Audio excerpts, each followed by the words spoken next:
Chapter 56. The huge Yang Beitang was silent at this moment. The young female's back was straight. Her figure was petite, but it seemed to contain infinite power. Every move she made had the persistence to trample everything under her feet. Cai Lin was speechless for a moment. What Shen Miao said was right. To shoot arrows at each other like this, the one who was in the most danger should be him. It was because Shen Miao did not have any archery skills, and if the arrow was slightly off the mark, perhaps the arrow would pierce into his head. But how would Cai Lin think so much? His thinking was simple. As long as he shot the arrow first, with Shen Miao's temper, she would be so scared that her legs would go soft and she would beg for mercy.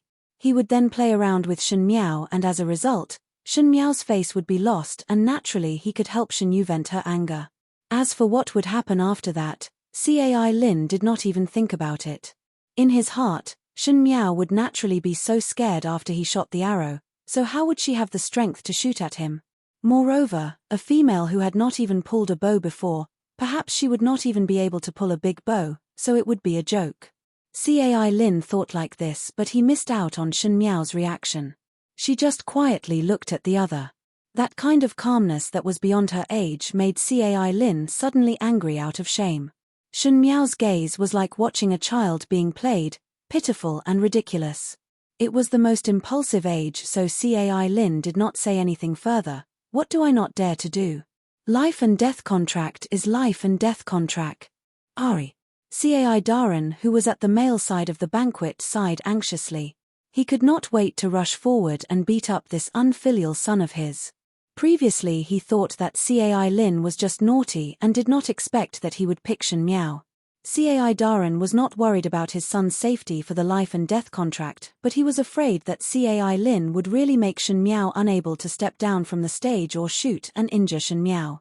Not everyone could withstand Shen Xin, this kind of uncouth old man. Shen Yu anxiously said, "How can fifth younger sister sign a life and death contract? It is only in academy examinations. How can it be to such a stage? This cannot be done." "Yes. How can fifth lady be so insensible?" Ren Wn Yun frowned. "How can one say such words in a moment of impulsiveness? What if something goes wrong?" She did not even mention that it was Cai Lin who forced Shen Miao to make this choice, and only attributed everything to Shen Miao's actions in a fit of anger. Chen Ru Qiu shook her head and sighed softly. In the end, the desire to win is a little strong. They were concerned about Shen Miao and anxious for Shen Miao. Naturally there was no lack of interest from the male side of the banquet. Prince Yu of the first rank stared at the purple-clad young female on the stage, and his turbid eyes exuded interest. It was as if a beast had seen its prey, but that gaze was nauseating. This young lady of the Shen family is really bold but not astute. Zhu Wang pointed out, she actually signed the life and death agreement. Doesn't she know that if something goes wrong, Shen Xin can't say anything about it? Most likely it is to protect the reputation of the Shen family. Fu Xiuyi looked at Shen Miao on stage and said, "After all, no one is willing to hear bad words about their own family." Unfortunately, even this would not change the fact. Prince Jing shook his head, simply too impulsive. No wonder he said she was ignorant and stupid. Pei Lang picked up the tea on the table and took a sip. He also felt that Shen Miao's actions were too impulsive. Even though he knew that Prince Yu's words were a little too much, but if Shen Miao was really willing to think for the Shen family, then she should think of a way to retreat. Even though she might be talked about by others, it was better than making a fool of herself in front of everyone. "Father, she will definitely win." Su Ming Lang clenched his small fists to express his position to his father. Master Su glanced at his youngest son. He did not know why, but he felt that Su Ming Lang was particularly concerned about Shen Miao. Master Su thought that it was most likely that she had coincidentally entered Su Ming Lang's eyes. Ever since the last time Su Ming Lang reminded the Su family to retreat, Master Su was much more amiable towards his youngest son. Now that he did not want to dampen his youngest son's interest, he vaguely followed his words. "Correct. She will definitely win." Chapter 57. Su Mingfeng did not know about Su Ming Lang's and Master Su's attitude. If he knew, he would definitely scoff because at this moment he was sitting in the pavilion and looking at the academy examination stage. He could not help but say, the young lady of the Shun family is really courageous to even set up a life and death agreement. Could it be that she thought that it was a military competition when General Shun talked to her about matters in the military camp? This is too simple-minded. Su Mingfeng had never concealed his words to his good friend, but today he did not hear his most picky good friend chiming in and could not help but look back at the other party. The young man in purple held the begonia in his hand and tilted his head to the side, deep in thought. The sun was just right, and the breeze caused the tassel on his dagger to sway slightly. His eyes were handsome and heroic, and the way he was deep in thought made people feel that he was a peerless gentleman. Third Xie, what are you thinking about? Su Mingfeng could not help but ask. Xie Jingxing kept the begonia in his bosom and suddenly stood up with a smile. Interesting. How about we make a bet? What bet? Just bet. Xie Jingxing pointed to the stage and had an indescribable romantic smile. Who will win? Naturally it is Cai Lin. Su Mingfeng frowned. Could it be that you think there are other candidates? I bet that Shen Miao will win, he said. Preparations had already started on the stage. Today's martial category archery was enough to raise the attention of everyone present. How was this an academy examination challenge? It was clearly a gamble of life. Guang Wentang really let someone write a life and death agreement, and the blood-colored words were exceptionally eye-catching on the snow-white cloth. Shen Miao picked up the brush and wrote her name. She wrote it very naturally, as if she did not put this heavy thing in her eyes. That was natural. She had written her name countless of times. When she wrote the surrender letter to the Xiongnu for Fu Xiuyi, when she volunteered to be the hostage of the Qin country, when WNU was married, when the crown prince was deposed. Shen Miao, these two words represented blood and tears. No one could understand the suffering within. In contrast, Cai Lin was not that relaxed. Even though one's heart of victory was at its strongest when one was young, it was after all the first time one signed a life and death agreement.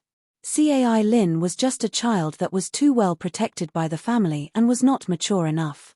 Shen Miao's calmness made his heart even more afraid. The strokes of the pen were as heavy as 1,000 catties and it was difficult for him to write. His name was crooked and formed a sharp contrast with Shen Miao's name. After he finished writing, he could not help but ask, Shen Miao, are you not afraid that I will miss in the first round? If I was afraid that you would hit me in the second round, I could have hurt you in the first round. Just as Shen Miao was about to take the fruits, she turned around and stared at Cai Lin. Gentleman Cai thinks so? But I don't agree. She said, everyone knows that young Master Cai's archery is outstanding. If he missed, it couldn't have been a mistake. He must have done it on purpose. Young Master Cai wanted to kill me on purpose, but I didn't. Everyone knows that I don't know anything about this, so it's reasonable that I missed. Cai Lin was stunned, and then he was dumbstruck. A deep sense of powerlessness surged into his heart. Yes, it was intentional for him to miss, but it was natural for Shen Miao to miss. He couldn't even miss, because, if that happened, everyone would be able to tell that he did it on purpose. He put Shen Miao in a dilemma and Shen Miao immediately returned the favor. No matter what, it would be wrong. In order for Gentleman Cai to avoid being shot by me in the second round, naturally you can kill me in one go in the first round. The life and death agreement has been signed, so even if you kill me, it would only be the result of the competition. Other than the spit of the world, you would not have to bear any responsibility. I am right here. Do you dare to kill? Chapter 58. I am right here. Do you dare to kill? Cai Lin stared at the young female in front of him as if it was the first time they met and his eyes were filled with disbelief. He was used to doing whatever he wanted in Guang Wentang and was pampered till he could do whatever he wanted. As for Shen Miao, he only wanted to teach her a lesson today. Who knew that not only was Shen Miao not afraid, she even went against him? To actually say such words at this moment, it seemed that he was the one at a disadvantage.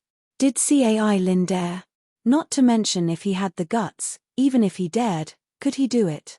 The young master of the Cai family could do things on a spur of the moment, but what about the Cai family? If Shen Miao was really killed by him today, not to mention a life for a life, it was possible for Shen Xin to behead the entire CAI family and personally beg for forgiveness. Moreover, he did not dare. He only knew how to talk glibly and had never been on the battlefield before, not even being stained with blood. Even though his archery skills were very good, but he only shot at fruits or animals and not people. But how could he shrink back now? Shen Miao was a female and was not afraid, so if he, a male, were to shrink back, one fear that he would not have the face to leave the residence tomorrow. Thinking of this, Cai Lin arrogantly said, "Whatever you say, we'll see what you've got on the shooting range. You speak happily now, but who knows if you would be scared witless later." His words were extremely rude and one did not know if he was trying to cover up his panic. The calmer Shen Miao was, the more uneasy he was. After all, he wanted to see the other party's flustered look as if only that could calm his guilty conscience. Thus he only hoped that his words would make Shen Miao feel embarrassed. If it was a normal female, when a male spoke to her in such a ruthless manner, she would naturally feel ashamed and act coy or even cry. But when Shen Miao heard it, she only glanced at him faintly and her heart was as still as water, making Cai Lin feel that everything was just him messing around. He was somewhat stunned and suspected that he had made a mistake today. Why would he feel guilty when facing Shen Miao, this idiot? Shen Miao had already gone to the examiner to take the fruits. That fruit was about the size of an adult male's fist and it was square at the bottom and round at the top. Shen Miao stood at the most eastern side of the stage and placed the fruit on top of her head. The arena gradually became noisy. At this moment, she must be pretending to be calm, but in reality, she is scared out of her wits. Yi Peilan smiled and said, "I really can't wait to see her scared to tears." Since the Ming Qi Academy examinations, there has never been a female who was challenged by a male in terms of martial arts. Jiang Xiaoxian raised her little finger and tilted her head. This Shen Miao can be considered as the first time. It's just that it's scary to be humiliated in front of so many people. Ayo, why is Fifth Lady still standing there? What if it misses the young master of the CAI family? Ren Wn Yun said. Her heart was in a difficult position. If anything happened to Shen Miao, no matter how well Shen Xin treated the Shen family, he would not spare her. What is second Soror worried about? Chen Ru Chiu said lightly, after all it is just children playing around. The young master of the CAI family wasn't a child who didn't know anything. As long as Wunyang admits defeat and begs for mercy, I naturally won't make things difficult for her. I just hope that Wunyang won't fight on impulse. She described this kind of life and death matter as children playing around. After all, Ren Wn Yun was the one in charge of the family and if anything happened, Ren Wn Yun would be the one to bear the responsibility. But her words had hit the bottom of Ren Wn Yun's heart. It was all because Shen Miao wanted to fight on impulse. If Shen Miao properly begged for mercy and said some soft words to Cai Lin, naturally she would not end up in this situation. Don't worry. Chen Ru Chiu said, I think that gentleman of the CAI family only wanted to scare Fifth Lady. In this kind of academy examinations, everyone is fighting for poise so it is impossible to stop now. Mother need not worry. Shun Qing also said to Ren Wn Yun, Cai Lin's marksmanship is very good. No matter what, he would not miss. Shun Qing was still thinking that Shen Miao was blocking her dream of becoming a prince's consort and now she could not wait for Shen Miao to lose all her face. One heard that some people would pee and poop when they were so shocked, one did not know what would happen to Shen Miao. If Cai Lin really missed, it would not be bad to ruin her face. Shun Qing thought. Shun Yu did not think as far as Shun Qing. She only wanted to see Shen Miao kneeling and begging for mercy, as if that would be able to regain her self-esteem. She glanced at Cai Lin from afar but Cai Lin did not look at her. Cai Lin held the longbow in his hands as he faced Shen Miao who was 3 jong away with cold sweat dripping down his forehead.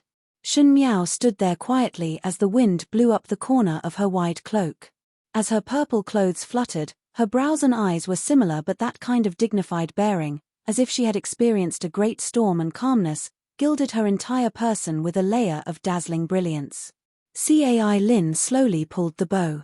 He thought, as long as Shen Miao begged for mercy, as long as she shed a tear and said a few words, he would be able to take the opportunity to humiliate her and there would be no need to be in such a dilemma.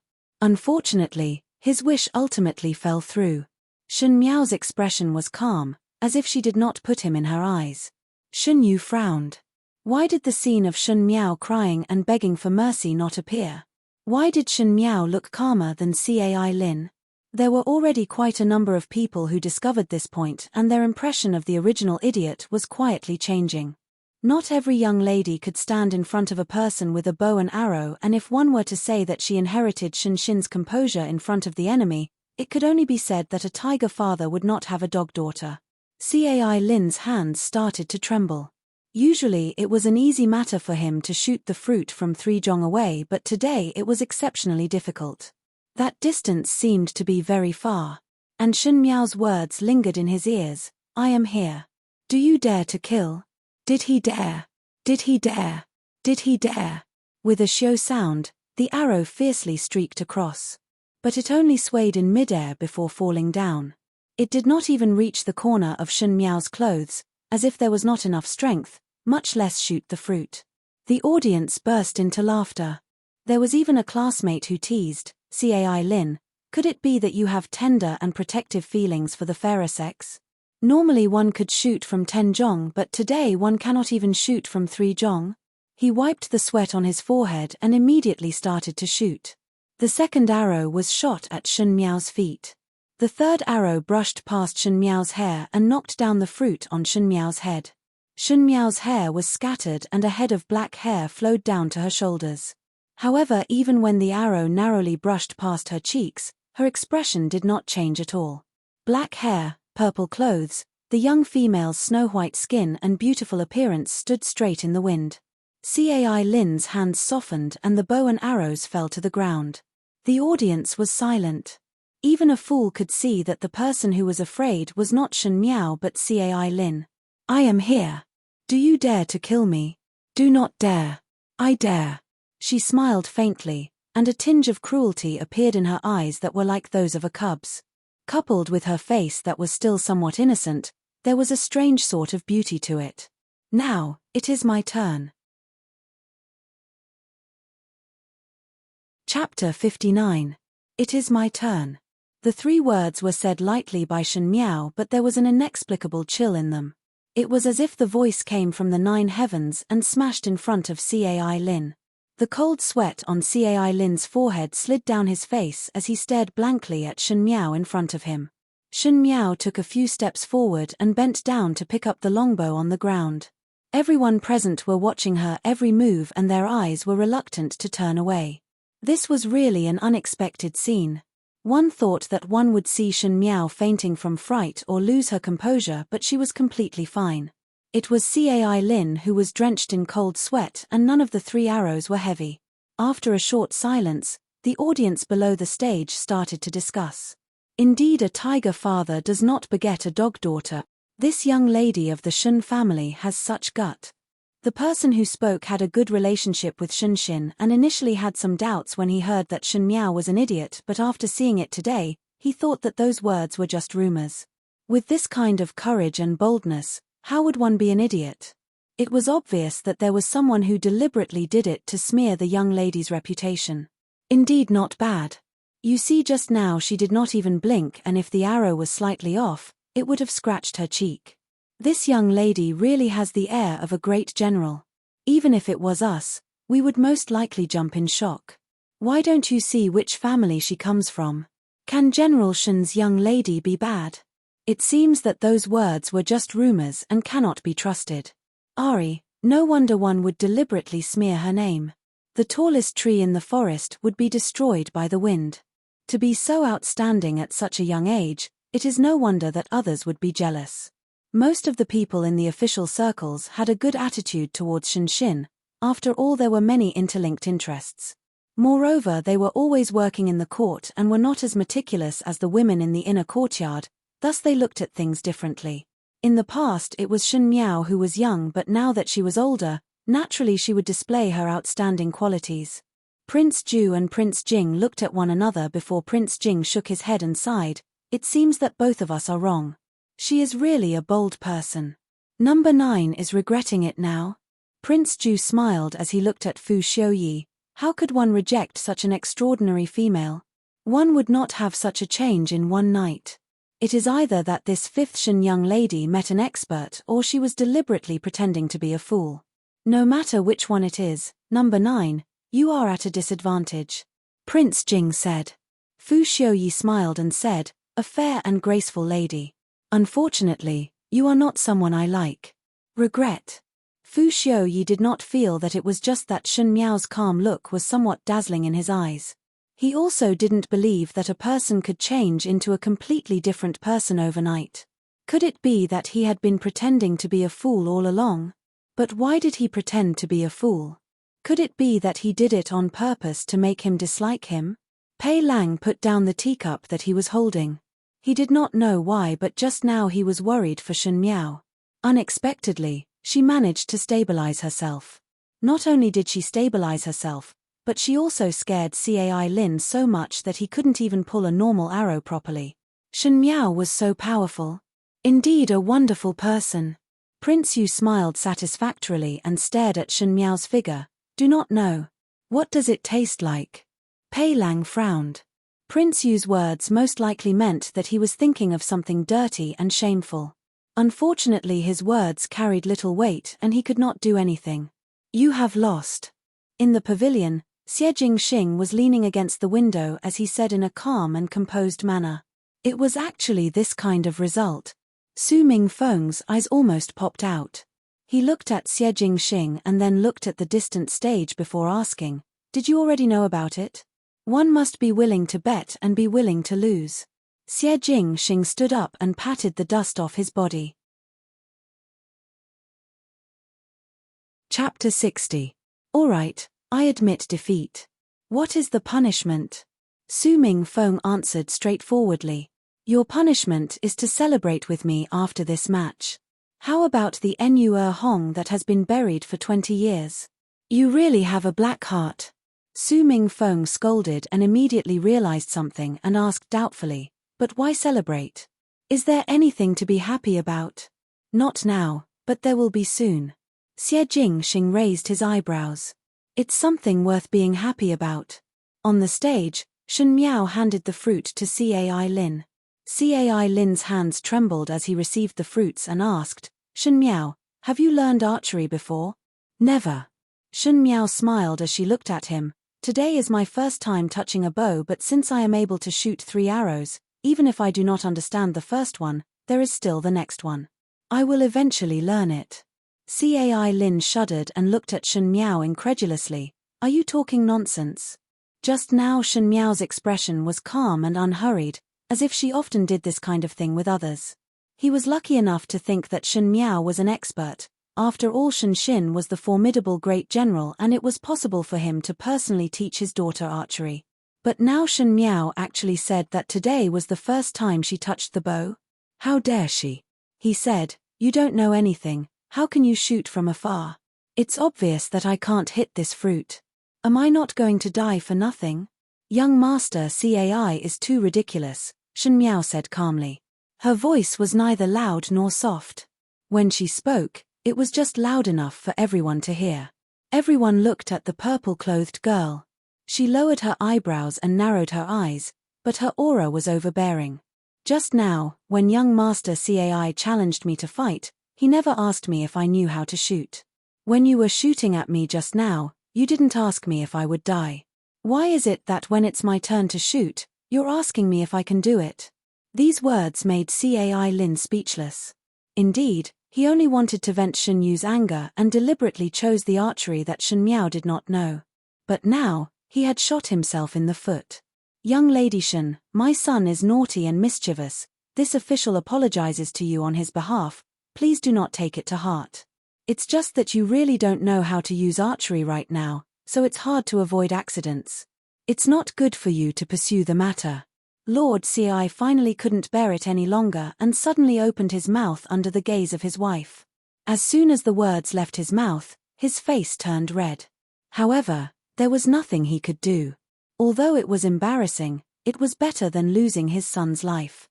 He even used this official to threaten Shen Miao. Even though it was not good to bully a young lady like this, Cai Daran was somewhat resentful that Shun Miao did not know how to be flexible, and his tone involuntarily had some majesty. But how would Shun Miao be intimidated by an official? She had dealt with the Xiong Nu, the imperial family of the Qin country, and the emperor of Ming Qi. As for the officials, she really did not put them in her eyes. Thus everyone could only watch as Shun Miao's chin was slightly raised. Cai Daran was originally standing below the stage, so looking from afar, he looked like an official crawling at Shun Miao's feet. Shun Miao's words made everyone dumbfounded. She said, "Cai Daran, just now I bet my life, and now it is Cai Lin's turn to bet his life. The life and death agreement has already been set, and it is clearly written in black and white. Even if I were to shoot him to death today, it would be fair and square, and there would not be a trace of relationship. If one is willing to bet, one must be willing to lose." Not waiting for Cai Daran to speak, she continued, "One cannot stand without trust. This rule was personally suggested by Cai Lin, and now to go back on it, could it be that Cai Daran's style is the same in the official circles? Once the situation is not right, one would immediately change the rules." Chapter 61. One cannot stand without trust. This rule was personally proposed by Cai Lin, and now to go back on it.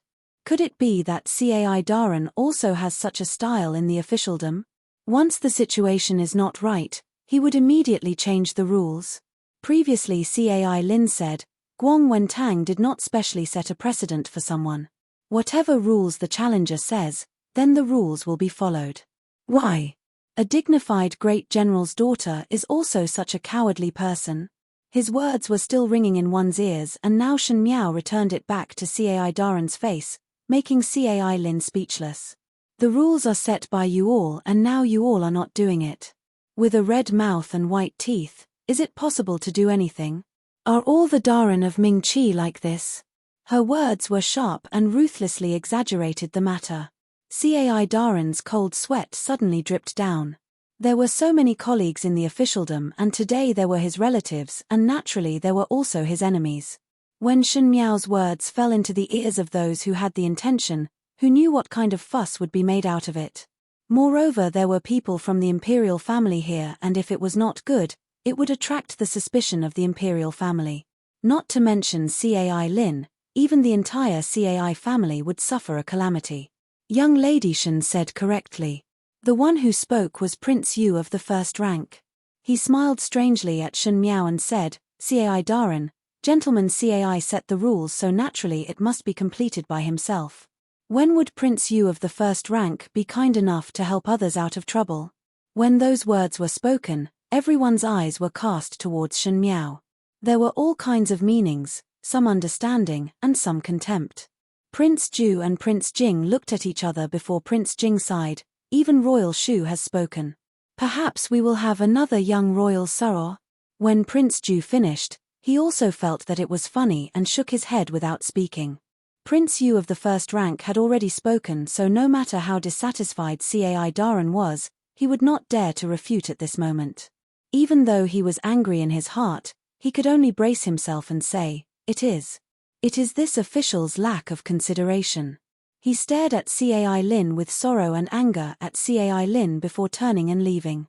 Cai Lin watched helplessly as his father left, and his heart was also anxious. He originally thought that Shun Miao was only good at talking, but when he met with Shun Miao's clear eyes, his heart could not help but feel a chill. She was like a silent beast. She clearly looked like a little girl who had not yet grown up, but why did she feel so scary? He lowered his voice and said, If you hurt me, the Cai clan will definitely not forgive you. This could be considered a threat. Cai Lin was now riding a tiger, and it was hard to get off. With Shun Miao's archery skills, if he were to miss by even a little, his little life would not be guaranteed. When he hunted with his good friend, he had also seen arrows miss, shooting into the eyes or buttocks of the prey, but it was not a one-shot kill. The struggle of the prey was really tragic. Could it be that he was a lamb waiting to be slaughtered? He threatened like this, hoping that Shun Miao would have a sense of propriety and gently pull the bow, and that would be it. He whispered again, If you are sensible this time, in the future. In the future I will not find trouble with you in Guang Wen Tang. Shen Miao gently raised her eyebrows and looked up at him. Cai Lin looked nervous, as if he was afraid that she would not agree. Unfortunately, she had seen many such people in her previous life. He only bullied the weak and feared the strong. Now he was afraid, so he relented. Once today's matter was over, Cai Lin would definitely be the same as before, and would even wait for a chance to retaliate after losing face. Just like a badger that had just left its nest in the jungle and thought that it had dominated the jungle, but when it met a ferocious wolf, its face would change. But if there was a chance in the future, this badger would still think of ways to give it a try. Unfortunately, she was never a wolf. She was a tiger.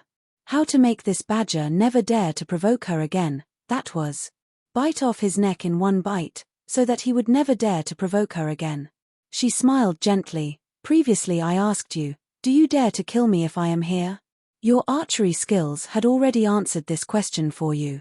Now that this question is in front of me, do you want to hear my answer?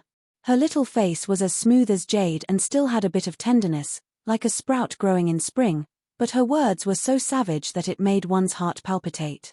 I dare.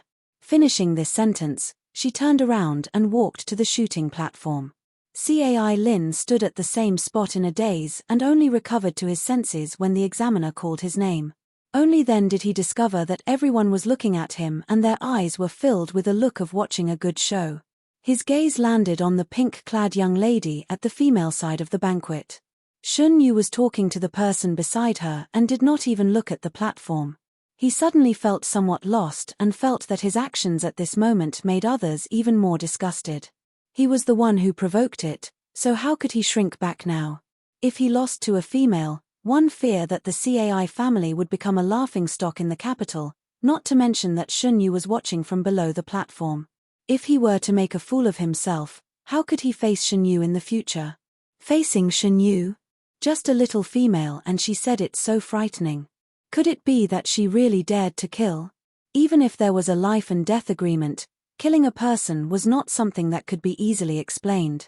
Thinking about this point, Cai Lin encouraged himself in his heart and pretended to be calm as he walked to the white line 3 jong away and placed the fruit on top of his head. Everyone looked at him and then looked at Shen Miao and felt that there was some strange feeling. In the distance, Xie Jingxing opened his mouth. Make a guess. Did you hit or not? Of course not hit. Su Mingfeng stared at him, not to say if she has the guts to injure Cai Lin, even if she dared, does she have the ability? There are very few unmarried females who practice martial arts, and moreover Shen Miao's character, you should know from the Ding capital that she does not know anything. Xie Jingxing smiled lowly, not necessarily. Could it be that you want to bet with me again? Why the need for such a superfluous move? I have already seen the ending. Su Mingfeng was used to his good friend's mysteriousness, so he said, what ending? Xie Jingxing lazily said, you lose. Shun Yu looked at Shen Miao on the stage and her heart tightened. She softly asked Chen Ruqiu, Mother, will she injure gentleman Cai? Naturally not. Chen Ruqiu saw that her daughter was somewhat bewitched by Shen Miao today and could not help but sigh in her heart. She thought that she was still too young and could not maintain her composure. She said, how could it be that easy to hit the target? I heard from your first uncle that drawing a bow also requires strength. Your 5th younger sister has never drawn a bow or shot an arrow in the mansion. I'm afraid that just drawing the bow requires a lot of strength. You should not let your imagination run wild. Your 5th younger sister is only playing around. Was Shen Miao really playing around? Naturally not. She lifted her hand, narked the arrow and pulled the bow. Her actions were so smooth that it was as if she had practiced it thousands of times. There was no delicately holding hands, nor was there any hesitation, as if she did not know what to do. The actions were so neat that one would not doubt that she was a skilled archer. In the next moment, the arrow that left the bow shot towards Cai Lin with a murderous intent. The entire audience quietened down, and in the extreme silence, the arrow that fell to the ground made a crisp sound. And the arrowhead still had a little red. Chapter 62. On and off the stage, everyone froze into a still picture. The one who broke this picture was Cai Lin. He reached out and touched his left cheek where the arrow had just grazed past, and there was a little red blood stain. Everyone was stunned. Shen Miao actually dared to shoot. She did not stop the arrow midway and also did not deliberately shoot to the side. She was neither near nor far from the Kaoguazi, but it just brushed past Cai Lin's cheek. Cai Lin shouted loudly, "Shen Miao, what are you doing?" Before he finished speaking, the second arrow had already swept over with a strong gust of wind. It brushed past his right cheek, and Cai Lin immediately felt a burning pain on his right cheek. He reached out to touch it, and to his surprise, he discovered that it was a smear of blood. He was almost going crazy. Staring at Shen Miao in disbelief, Cai Daran also wanted to stop, but Prince Yu of the first rank was still sitting in front and he dared not move. Ren Wn Yun suddenly stood up. Is Fifth Lady crazy? How dare she really injure the young master of the Cai family? Your Residence's fifth young lady is really powerful. Yi Furan pretended to be surprised. How would an ordinary female have such courage? To injure the young master of the Cai family, in the future would not both masters have a few more colleagues in court who do not have good relations with each other? These words were said in Ren Wn Yun's and Chen Ruqiu's hearts. Previously they only thought that Shen Miao would make a fool of herself, but who knew that not only did Shen Miao not make a fool of herself, she even injured Cai Lin. If the Cai family were to denounce the Shen residence because of this, the Cai family would walk the path of civil officials and offend the Cai family. How would Shen Gui and Shen Wan, the two brothers, end up well? Thinking of this, Ren Wn Yun was extremely anxious and could not wait to bring Shen Miao to the Cai family to apologize. Just as she was about to shout out to stop Shen Miao's actions, Chen Ruqiu held her hands down. "Younger sister, what are you doing?" Ren Wn Yun said unhappily. "Are you going to watch Fifth Lady get into trouble? Later when Master asks, who would be able to shoulder this responsibility?" Chen Ruqiu simply wanted to worship this second sister-in-law. She was born more noble than Ren Wn Yun and boasted that she was from a scholarly family. She was most disdainful of such worldly actions and naturally looked down on Ren Wn Yun's idea of not being able to enter the elegant hall. She said, "Second Soros thinking is not wrong, but just now one also heard that even Prince Yu of the first rank also spoke. Otherwise why do you think Master Cai did not speak up till now and only watch his own son get injured? Even if second sister-in-law spoke, could she make the decision here? It's better to wait and see. If he asks, just treat it as a child's play. Don't tell me we're just going to watch." Ren Wn Yun knew that what Chen Ruqiu said was reasonable, but she could not help but worry. What if Fifth Lady does not know the severity of her actions and cause a big disaster? The life and death contract is one thing, but the rumors in the Ding capital is another. What are you afraid of? Didn't you see Fifth Lady's attack just now? Chen Ruqiu smiled. She obviously knows how to draw the bow and is just deliberately giving the Cai family's brat face. This is a deliberate revenge. But she should also know how to act properly, otherwise it would not be as simple as a scratch on the cheek. Chen Ruqiu sighed. After all, one has offended others. Since that is the case, then let nature take its course. If Fifth Lady were to really be ruthless in her actions, one fear that in the future she would have to bear the reputation of being cruel and vicious. Every single word of their sister-in-law's words fell into the ears of the two sisters, Shen Qing and Shen Yu. They were still young and did not understand the matters of the officialdom, thus they only heard the last sentence. Shen Yu looked at Shen Miao, who was wearing a long gown with wide sleeves. Today she was calm and composed and was in the limelight, which was really annoying. She thought that it would be good if Shen Miao really shot Cai Lin to death. Then Shen Miao would be carrying a human life. Such a vicious person, who would dare to marry in the future and who would dare to get close to her? Now this kind of scratch was only powerful and not vicious. The more she thought about it, the more sparkling things flashed in Shen Yu's eyes. The safety of Cai Lin, who wholeheartedly wanted to make things difficult for Shen Miao, had long been thrown to the back of her mind and even hoped that Cai Lin would use his own life to fulfill Shen Miao's notoriety. Even though the people below the stage were discussing, they did not dare to make a sound because of Prince Yu's face. Even the CAI family's husband and wife were burning with anxiety and could only watch their son standing on the stage to become an arrow target. Shen Miao, what exactly do you want? Even 2 arrows had grazed his cheeks and his entire face was burning with pain. Other than anger towards Shen Miao, Cai Lin also had a trace of fear.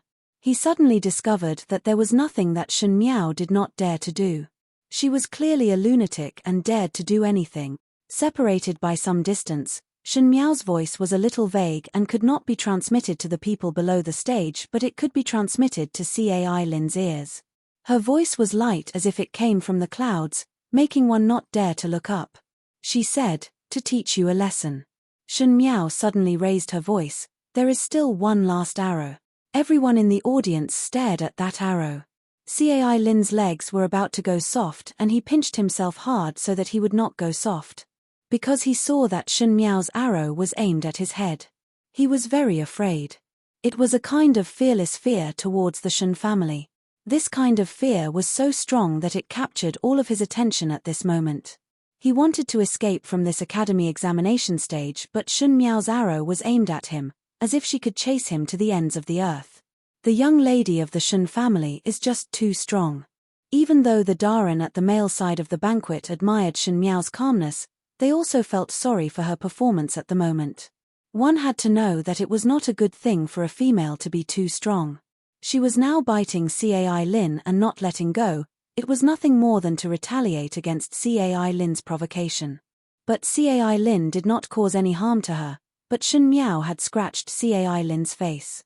Even though males were not more delicate than males and it was not a big deal to leave a scar, but to leave it on the face. At the end it would not look good. This is like General Shen's daughter. There were also some who applauded Shen Miao. If one only knew to be bullied and did not fight back, General Shen would be so angry that he would be in a complete mess if he knew about it. But you see now that the arrow is aimed at Cai Lin's head. This is the intention to take Cai Lin's life. This is too vicious. Cai Lin's legs kept trembling and he looked at the purple-clad young female in the distance as if he was looking at an evil spirit. Her appearance was gentle and beautiful, her eyes were clear and even had a bit of innocence. But there was no hesitation in the movements of her hands. Shen Miao softly said, "The 3rd arrow." As soon as he loosened his grip, an arrow shot out from the bow. A sharp killing intent rushed towards Cai Lin's forehead, scaring him so much that he knelt down with a plop and let out a blood-curdling scream, "Help! Lina!" Cai Furen and Cai Daren exclaimed at the same time. The entire audience stood up and stretched their necks to look at the situation on the stage. Cai Lin collapsed on the ground, and the round fruit on the ground had been pierced through by the black arrow, completely pierced through. Chapter 63. In the silence, the appearance of the fruits was like a great irony, reflecting Cai Lin's scratched face, tears of fear and Shen Miao's indifferent posture. She kept her bow and bent over to pick up the fruits on the ground. She glanced at Cai Lin and suddenly smiled, "You have lost." She had a tender look to begin with, and today, she appeared excessively calm from beginning to end, causing people to overlook her age. Now with a light smile, there was a bit of naivety. Everyone looked carefully and felt that the original dullness was not dullness. This young lady actually had bright eyes and a bit of grace and beauty. Cai Lin could not say a word. His face still had the bloodstains from the scratches that were not wiped clean, and as tears streamed down, the bloodstains were diluted. His entire face was red and disheveled. At this moment, he did not care about his face and only looked at Shen Miao with eyes full of fear. Shen Miao raised her eyebrows and seemed to finally know fear. It was good to be afraid. Kill the chicken to warn the monkey so that in the future these snakes, worms, rats and ants would know their place. The servants quickly helped Cai Lin, who was so scared that his legs went soft, off the stage. The examiner who was in charge of the academy examinations walked to Shen Miao's side and saw the fruits that were pierced by the arrows. He asked in surprise, "Shen young lady had practiced archery before? Not only the aim must be good, the strength in pulling the bow must not be lax." Shen Miao was a delicate little girl, but she was so skilled in pulling the arrow. Moreover, everyone could clearly see the last arrow. Cai Lin was so scared that he fell down, and Shen Miao was able to shoot the fruit when Cai Lin could not move. This was something that was not surprising. Practiced. Shen Miao slightly tilted her head and fell into deep thoughts. That was the first year when she went to the Qin country as a hostage. No matter if it was the princes or princesses of the Qin country, they all loved to humiliate her. It was a very interesting thing to see the Empress being humiliated, but she could not get angry because at that time the Qin country was lending troops to Ming Qi. Those princesses and princes invented a new way of playing, and it was the rules that Cai Lin set in the academy examinations. Changing the person to hit the fruits. When she was the target, those Qin imperial family deliberately shot her hair messily, shot her clothes, and even occasionally accidentally shot her arms and neck. She could only grit her teeth and endure. At that time, every night, she would stay in her room and carefully set up a target. She practiced diligently, treating those targets as people who had hurt her. She practiced seriously and worked hard.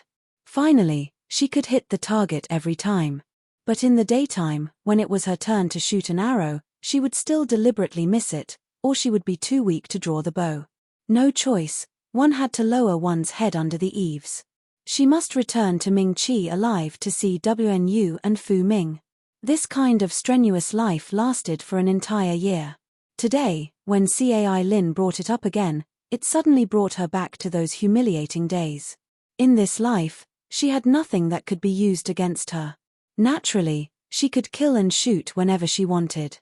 Otherwise, she would have to live a restrained life. Whoever provoked her, she would ruthlessly return the favor. If the Cai family dared to talk about Shunshin, then they would shut their mouths. This was what she should do. She smiled and said, "I've seen elder brother practicing diligently in the courtyard. I've seen it many times, so I've followed his example. I didn't expect to hit the mark today." This made the Cai couple below the stage so angry that they were in a complete mess. Their son was once a first-rank archer, but today not only did he not hit a single target, he even made a fool out of himself in front of everyone. Shen Miao said that she was just following the example of the first time she pulled the bow and shot the fruit. What kind of muddled matter was this? Pa, a clear and crisp applause sounded. Everyone turned around and saw Prince Yu clapping his hands. Indeed not bad. Shen Miao glanced at him but did not make a sound. The examiner said in a clear voice, "Is there anyone else who wants to challenge the first-rank archery?" This round was naturally won by Shen Miao, and other people would naturally come up to challenge Shen Miao. If there was no one to challenge, Shen Miao would be a well-deserved first rank. Hearing those words, Shen Yu's face suddenly became ugly. In the first academy examinations, she was completely overshadowed by Shen Miao. She looked at Fu Xiuyi, who was talking to Prince Jing and Prince Ju from afar, and clenched her hands tightly before loosening them. In his heart, he cursed Cai Lin, who was a good-for-nothing. But in the next moment, she heard someone shouting, "I want to challenge Shen Miao." At the male side of the banquet, a youth stood up. This person looked to be around 16 or 17 years of age and was considered not bad. Unfortunately, his pair of eyes revealed an unconcealable sophistication and shrewdness. Even if his tone was humble, there was a kind of pretentious feeling. With just one look, Shen Miao knew who this person was. She found it somewhat funny in her heart. This was the Shu son of the Marquis of Lin and Xie family, Xie Jingxing's Shu younger brother, second young master Xie Changwu. This person did not have any other abilities but was extremely slick. He was the most pretentious person in the officialdom and was proficient in bootlicking. Afterwards the entire Xie family collapsed, and this pair of Shu sons and Madame Fang relied on the new Empress pension for the Xie family to live comfortably. Xie Changwu and his younger brother Xie Chang Chao even entered the court as officials. At that time she did not like these two brothers at all because the two Shu sons of the Xie family were on Mai Furen's side and were on good terms with Fu Sheng, and often helped Fu Sheng to suppress Fu Ming. The reason why Shen Miao reminded Xie Jingxing to find an opportunity to eradicate his own Shu brothers was because she was still brooding over the matters of the past lifetime. These two people must not be left alive, as leaving them alive would be enmity.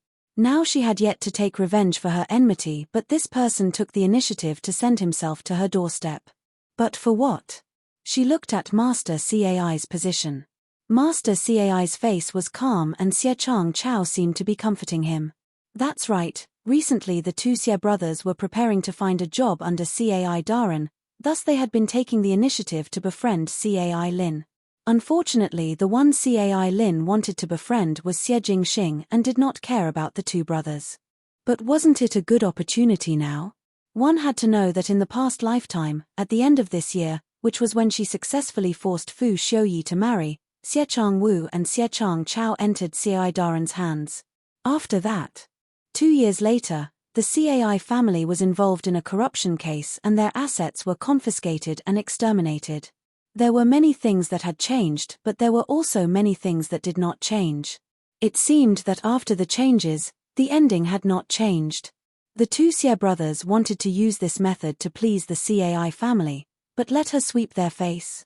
Just as Shen Miao was about to answer, she heard a voice coming from the side. That voice was lazy and had an indescribable ridicule. Usually you do not practice with older brother at home and now come to challenge a little girl. Chang Wu, the more you live, the more you are regressing.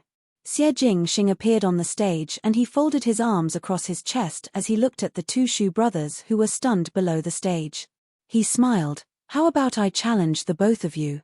Let me discipline my younger brother and not learn from a coward to fight with a female and disgrace himself outside. He looked at Shen Miao again and said, you go down.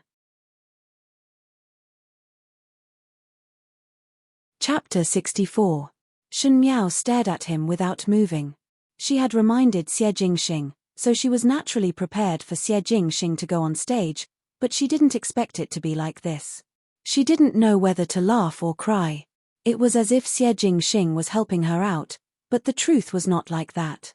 Chang Wu did not expect that Xie Jingxing would suddenly rush out. Today, he only wanted to please the Cai family. He thought that since Shen Miao had already offended the Cai family, as long as he humiliated Shen Miao and taught her a lesson on behalf of the Cai family would naturally have a good impression of him. Even though it seemed that Shen Miao's archery was not bad, but there was a huge disparity in strength between a female and a male. Moreover, the reason why Cai Lin failed was because he had underestimated the enemy. But Chang Wu was not a person who underestimated the enemy. If it was possible, he would even use some subtle tricks on the arrows. Anyway, Shen Miao was not a person who often practiced martial arts and would definitely not be able to see it. He had made such a good plan, but he never thought that his elder brother would kill him halfway. Not only were the two Xie brothers stunned, but the rest of the audience was also stunned. If the Marquis of Lineage was here today, one feared that he would also be stunned on the spot. Xie Jingxing did not participate in the academy examinations every year, but even so, everyone knew that he was good in both civil and martial arts, especially in martial arts. Even though he did not compete, he had followed the army a few times and his performance made others look at him in a new light. If he was not in the limelight, it would be hard to avoid attracting the imperial family's fear. Xie Jingxing's reputation on the battlefield was no less than that of a veteran general. However, the reason why he did not participate in the annual academy examinations was not to dispel the royal family's fear. It was purely because he did not care about trifles, as if he had a few rebellious bones, or because he was deliberately against his father. In short, he looked down upon the performance of the academy examination. It was because he did not participate that everyone could only look at the two Shu sons of the residents of the Marquis of Lin, and Chang Wu and Chang Chao also put in hard work and were able to get a few first grades in the academy examinations. But this year, the most cynical little Marquis of the Xie family and the two outstanding concubine brothers were competing. Who would win? Although Xie Jingxing's reputation was out there, people were more used to accepting things in front of them. Xie Jingxing had never displayed his talent in the Ding capital. The women only knew of this youth's brilliance from their master's words, but what they heard was false, so they still had some doubts. Although those youths envied Xie Jingxing for being able to be so free and unrestrained, they were also jealous. Now that they saw that they might be able to dampen Xie Jingxing's spirit, they were somewhat happy. In addition, the two Xie brothers knew how to conduct themselves and there were many people who were on good terms with them, thus the youths would side with Chang Wu and Chang Chao. It was the young females who had long blushed in front of Xie Jingxing's handsome looks. Looking at his extraordinary bearing, there was a kind of valiance that was completely different from the soft temperament of the Ding capital's hedonistic young masters. It was as if he had a blood-cold aura, but he always smiled evilly, which made him extraordinarily charming. Therefore, the girls were all optimistic about Xie Jingxing. Shen Miao took a panoramic view of everyone's expression. Most likely these people felt that Xie Jingxing came up to challenge his two younger brothers on a whim, and his noble son's temper flared up. But Shen Miao gently smiled. Xie Jingxing was not an easy person to deal with. Since he was already on the stage of the academy examinations, there was no possibility for his two Shu brothers to retreat unscathed. The difference between Xie Jingxing and her was that even though she acted arrogantly on the surface, she still had a plan and knew that she had to plan slowly in order to achieve her goal. But Xie Jingxing, most likely because he had the residence of the Marquis of Lin and behind him, he was fearless. But behind him, was there only the residence of the Marquis of Lin and? Chapter 65. Just as she was thinking, Xie Changwu below the stage spoke out, "Eldest brother, this one fear is not good." "What is not good?" Xie Jingxing glanced at Shen Miao and then looked at Xie Changwu before suddenly smiling. "Or do you think that Shen Miao is more challenging than this Marquis?" With a huff sound, everyone below the stage laughed. Xie Jingxing continued to size up Shen Miao. "No internal energy and no martial arts, but you challenged her to archery. You are also a martial arts practitioner and challenging a female who does not even have the strength to truss a chicken. This older brother is unable to understand." His lips suddenly hooked up into a smile and his voice was low and magnetic. "But this little girl's looks are not bad. If you are to pick based on looks, it is worthy of the name." This time, those youths who were pulling their lips started to laugh, and some of them even looked at Shen Miao ambiguously. Indeed, now that Shen Miao had shed that layer of stupid image, her entire facial features seemed to be glowing. She was born to be not bad and had a lovable and adorable appearance, but was extremely quiet. This kind of contrast made one unable to move their eyes away. It was just that her previous image was too stubborn and one could not change it in a short period of time. But Xie Jingxing's words seemed to have lifted that layer of paper, and the youths did not hesitate to agree that Shen Miao was a very special little beauty. The females, however, were not happy. Xie Jingxing's words were clearly praising Shen Miao's looks. Shen Yu's and Shen Qing's expressions changed. Even though they admired Fu Xiuyi, there were so many handsome males in the world, and there was not only one Fu Xiuyi. A youth like Xie Jingxing was unique in the Ding capital and even in the entire Mingqi. This kind of youth actually praised that idiot, which made Shen Yu and Shen Qing, who had high self-esteem, extremely jealous. Yi Pei Lan frowned and muttered, "Is little Xie Marquis blind? How could he think that Shen Miao is good-looking? It must be that Shen Miao used some method to confuse him." Bai Wei bit her lips and stared at the youth on the stage. Shen Miao is really shameless. Previously she kept pestering Prince Ding, and now she came to pester little Xie Marquis. Shen Miao did not know of their discussions, but even if she knew, she would just laugh it off. Because she knew that Xie Jingxing's motive for saying these words was not to tease her, nor was it to help her out, but to use a method that the two Xie brothers could not refuse, to force them to go on stage. In all fairness, the two Xie brothers were naturally not willing to go against Xie Jingxing. Not mentioning the outcome, Xie Ding had always doted on the Di sons, and if a Shu son and a Di son were to challenge each other on the academy examination stage, what would Xie Ding think?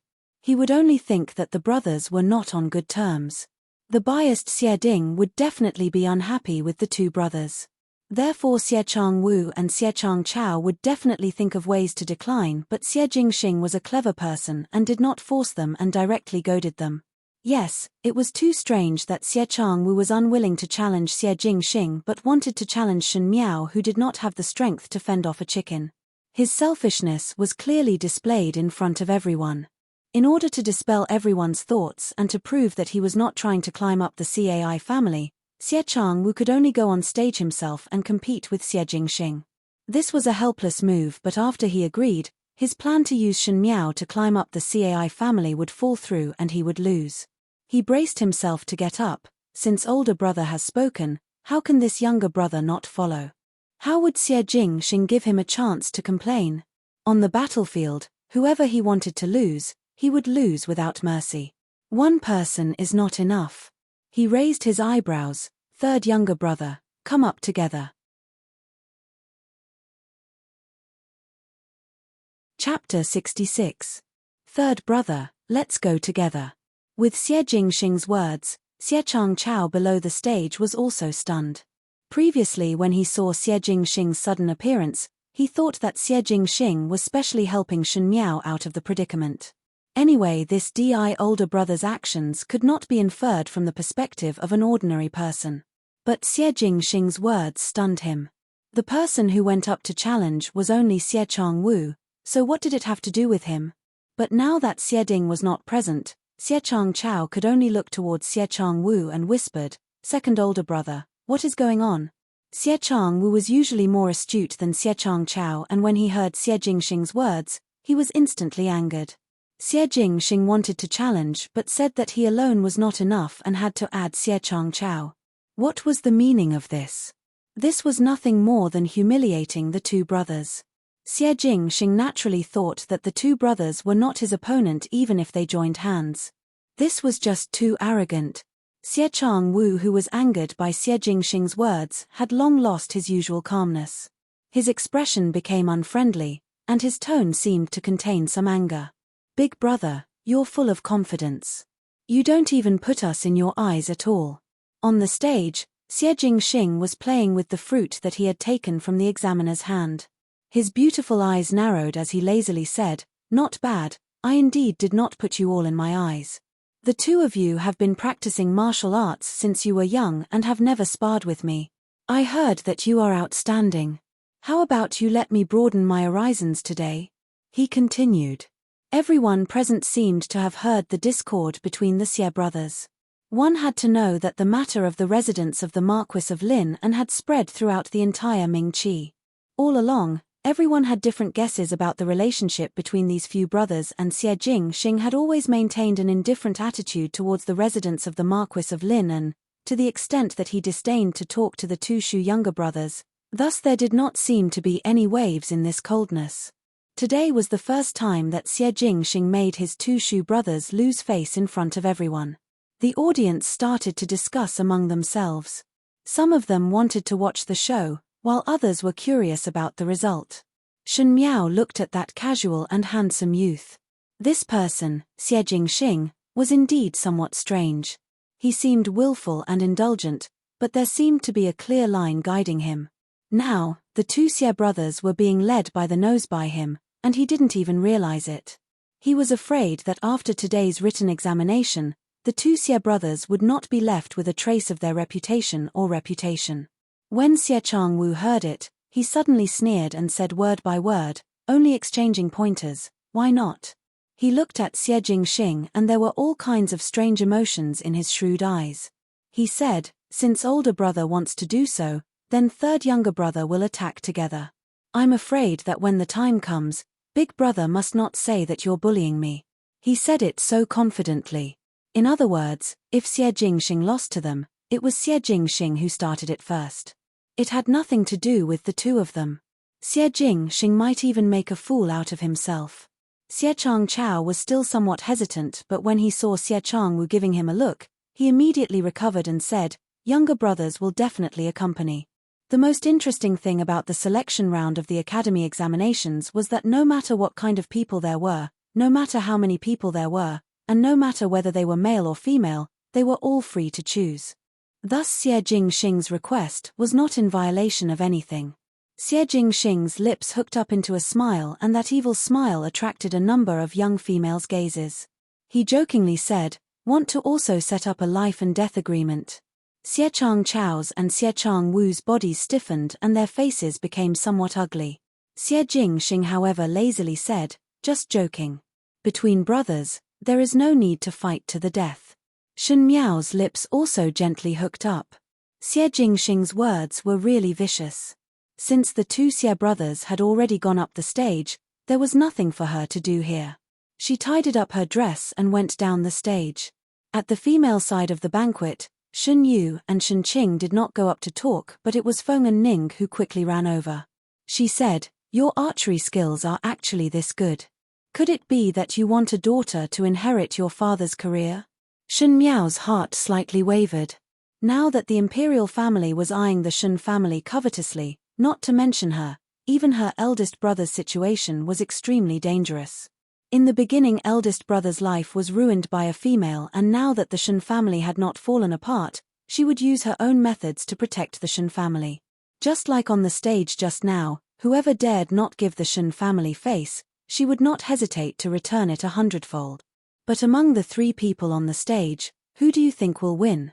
Feng and Ning suddenly changed the topic and rambled on, even though the little marquis of the Xie family is famous, but we have not seen it with our own eyes.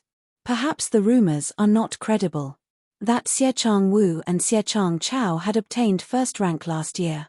2 against 1, no matter what it would be, the little marquis who would suffer a loss. Xie Jingxing would suffer a loss. Shun Miao laughed in her heart and gently shook her head. Xie Chang Wu, who was on the stage, also said, "It is not easy for the two of us to judge against you alone, so we will pick a spear." This time, Shun Miao really laughed out loud. Xie Jingxing raised his eyebrows. "Spear? Can?" The examiner quickly found 3 fine horses. The high platform was extremely wide, and if it was controlled well, it could almost accommodate the horses galloping freely on it. 3 spears were also thrown into the hands of the 3 people. That Xie Chang Wu and Xie Chang Chao know how to use 2 spears. Feng and Ning exclaimed. Xie Chao Zun and Xie Chang Wu had a tacit understanding and were able to combine 2 spears into one and then combine them into one. Using this method, every year they would obtain first rank in the spear examinations. Because of this, Xie Chang Wu picked this, most likely hoping to crush Xie Jingxing. But in fact, Shun Miao's eyes drooped. Others did not know, but she knew. In the memorials of the Ming Qis imperial family, there was a memorial that recorded the Xie family's formation on the battlefield. Xie Jingxing was not simple because he could form a formation by himself. 1-line spirit snake formation, 1 spear, 1 horse, and 1 person. There were only 3, but they were able to defeat the enemy. This kind of formation was only suitable for the opponent's high-ranking military officers, and Xie Jingxing had never lost before. How could the 2 Xie brothers contend against a country's high-ranking military officer? One fear that they would become a laughingstock today. The drummer hammered the drum heavily, and when the drum sounded, the written examination would begin. Xie Chang Wu and Xie Chang Chao looked at each other as the 2 horses galloped side by side. They had gone through rigorous training, and the steps of the horses were almost exactly the same. Drunken Spear's spear moves were also exactly the same. Looking from afar, it was as if one person had split into 2, which was somewhat scary.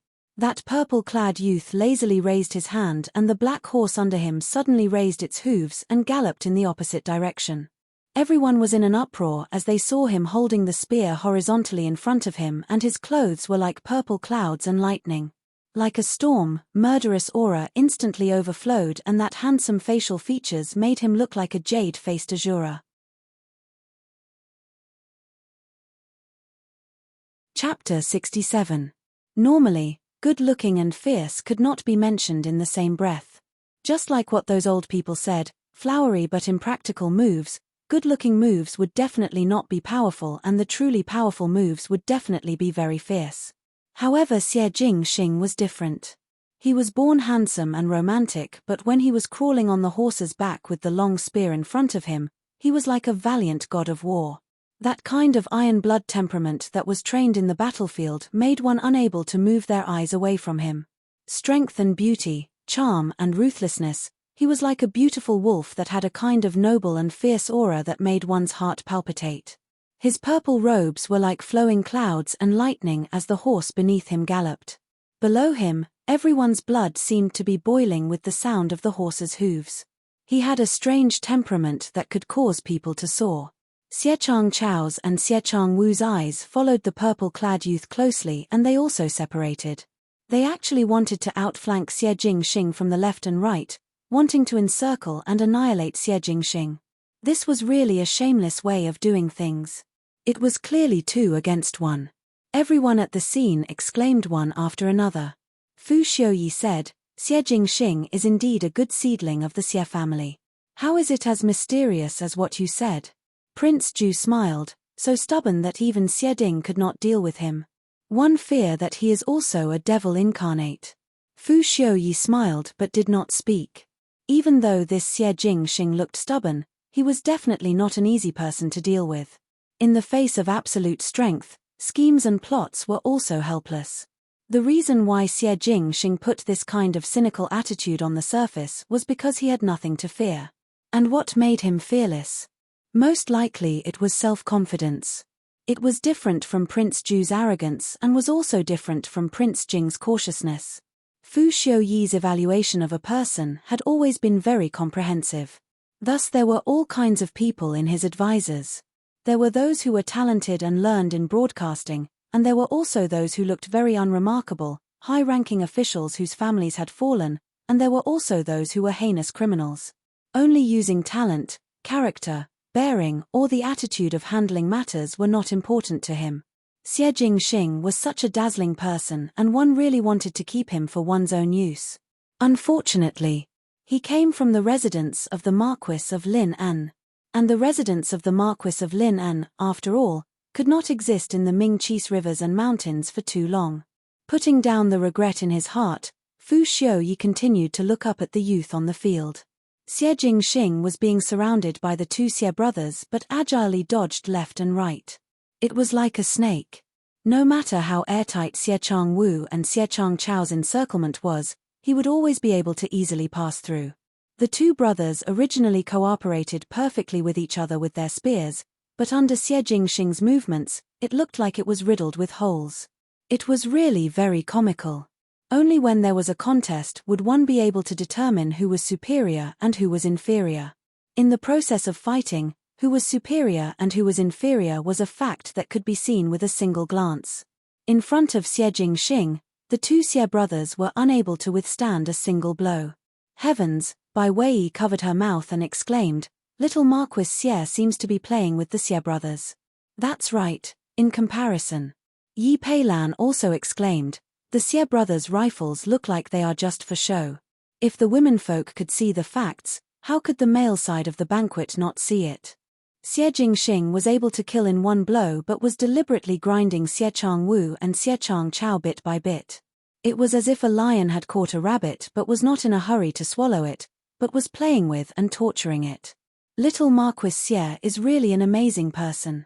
Feng and Ning said, the Xie brothers' rifles are the thing that they are most proud of, but in comparison, it is like the difference between clouds and mud. One fear that today they will be defeated miserably. Shen Miao looked down at the chess game in front of her. Chapter 68. Not at all. How could this be considered as a miserable defeat? This was just the beginning. She slowly placed the white pieces down and the two black pieces were swallowed in an instant. A small blank space appeared on the chessboard. On the stage, Xie Changwu and Xie Changchao were finally angered. They were like monkeys being played by Xie Jingxing for a long time and their hearts were angry and humiliated. Xie Jingxing was clearly deliberately making it difficult for the two brothers to get off the stage and knew how bad their performance was.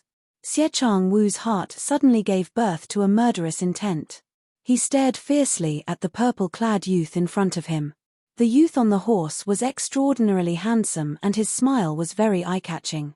From birth, he was the proud son of heaven of the residence of the Marquis of Lineage. But even so, he was still dismissive of the residence of the Marquis of Lineage. No matter if it was the status of the heir or the favoritism towards Xie Ding. He was like the king of the jungle, a tiger that overbearingly blocked everyone's way of survival. How could one not hate him? In this extremely embarrassing situation, Xie Changwu's perfect mask that he had always maintained was finally on the verge of breaking. He roared loudly and grabbed the long spear as he charged towards Xie Jingxing. At the moment when they passed each other, he viciously stabbed the long spear into the buttocks of Xie Jingxing's horse. Everyone was shocked. In the spear competition, there had never been anyone who attacked the other party's horse. Because the horse was a mount, it was highly possible to injure the other party. Falling from the back of a horse, it was common for one to rest for a month if it was light, while it would be heavy if one's arm or leg was broken or even one's neck was broken. After all, the academy examinations was just a means to evaluate the students, and there was no need to be so bloody, so such a situation had never happened before. Xie Changwu's method was really a despicable act. Xie Changchao was also shocked by Xie Changwu's actions, but very quickly he understood. Almost without any hesitation, he rode the horse below him and charged towards Xie Jingxing's direction. He actually wanted to trample on Xie Jingxing, who had fallen to death. Could it be that these two brothers were crazy? There was only one thought in everyone's mind. Not to mention if this matter would violate the law in Mingqi, but in the residence of the Marquis of Linan, if the Marquis of Linan knew of this matter and something happened to Xie Jingxing, would the two Xie brothers be able to escape? The womenfolk cried out in alarm, and the men also sucked in a breath of cold air. The more timid ones had already covered their eyes. Feng and Ning, this pampered female, was so scared that she screamed. Shun Miao's wrist stopped as she looked up at the youth on the stage. The two brothers of the Xie family were indeed not a brilliant opponent. This chess move was too bad, and Xie Jingxing. He was destined to not let go of this opportunity. The black horse let out a long neigh and raised its two front hooves high, almost standing upright. Then, it struggled frantically. The purple-clothed youth twirled the long spear in his hand in a beautiful flower, but he kicked the horse's hooves.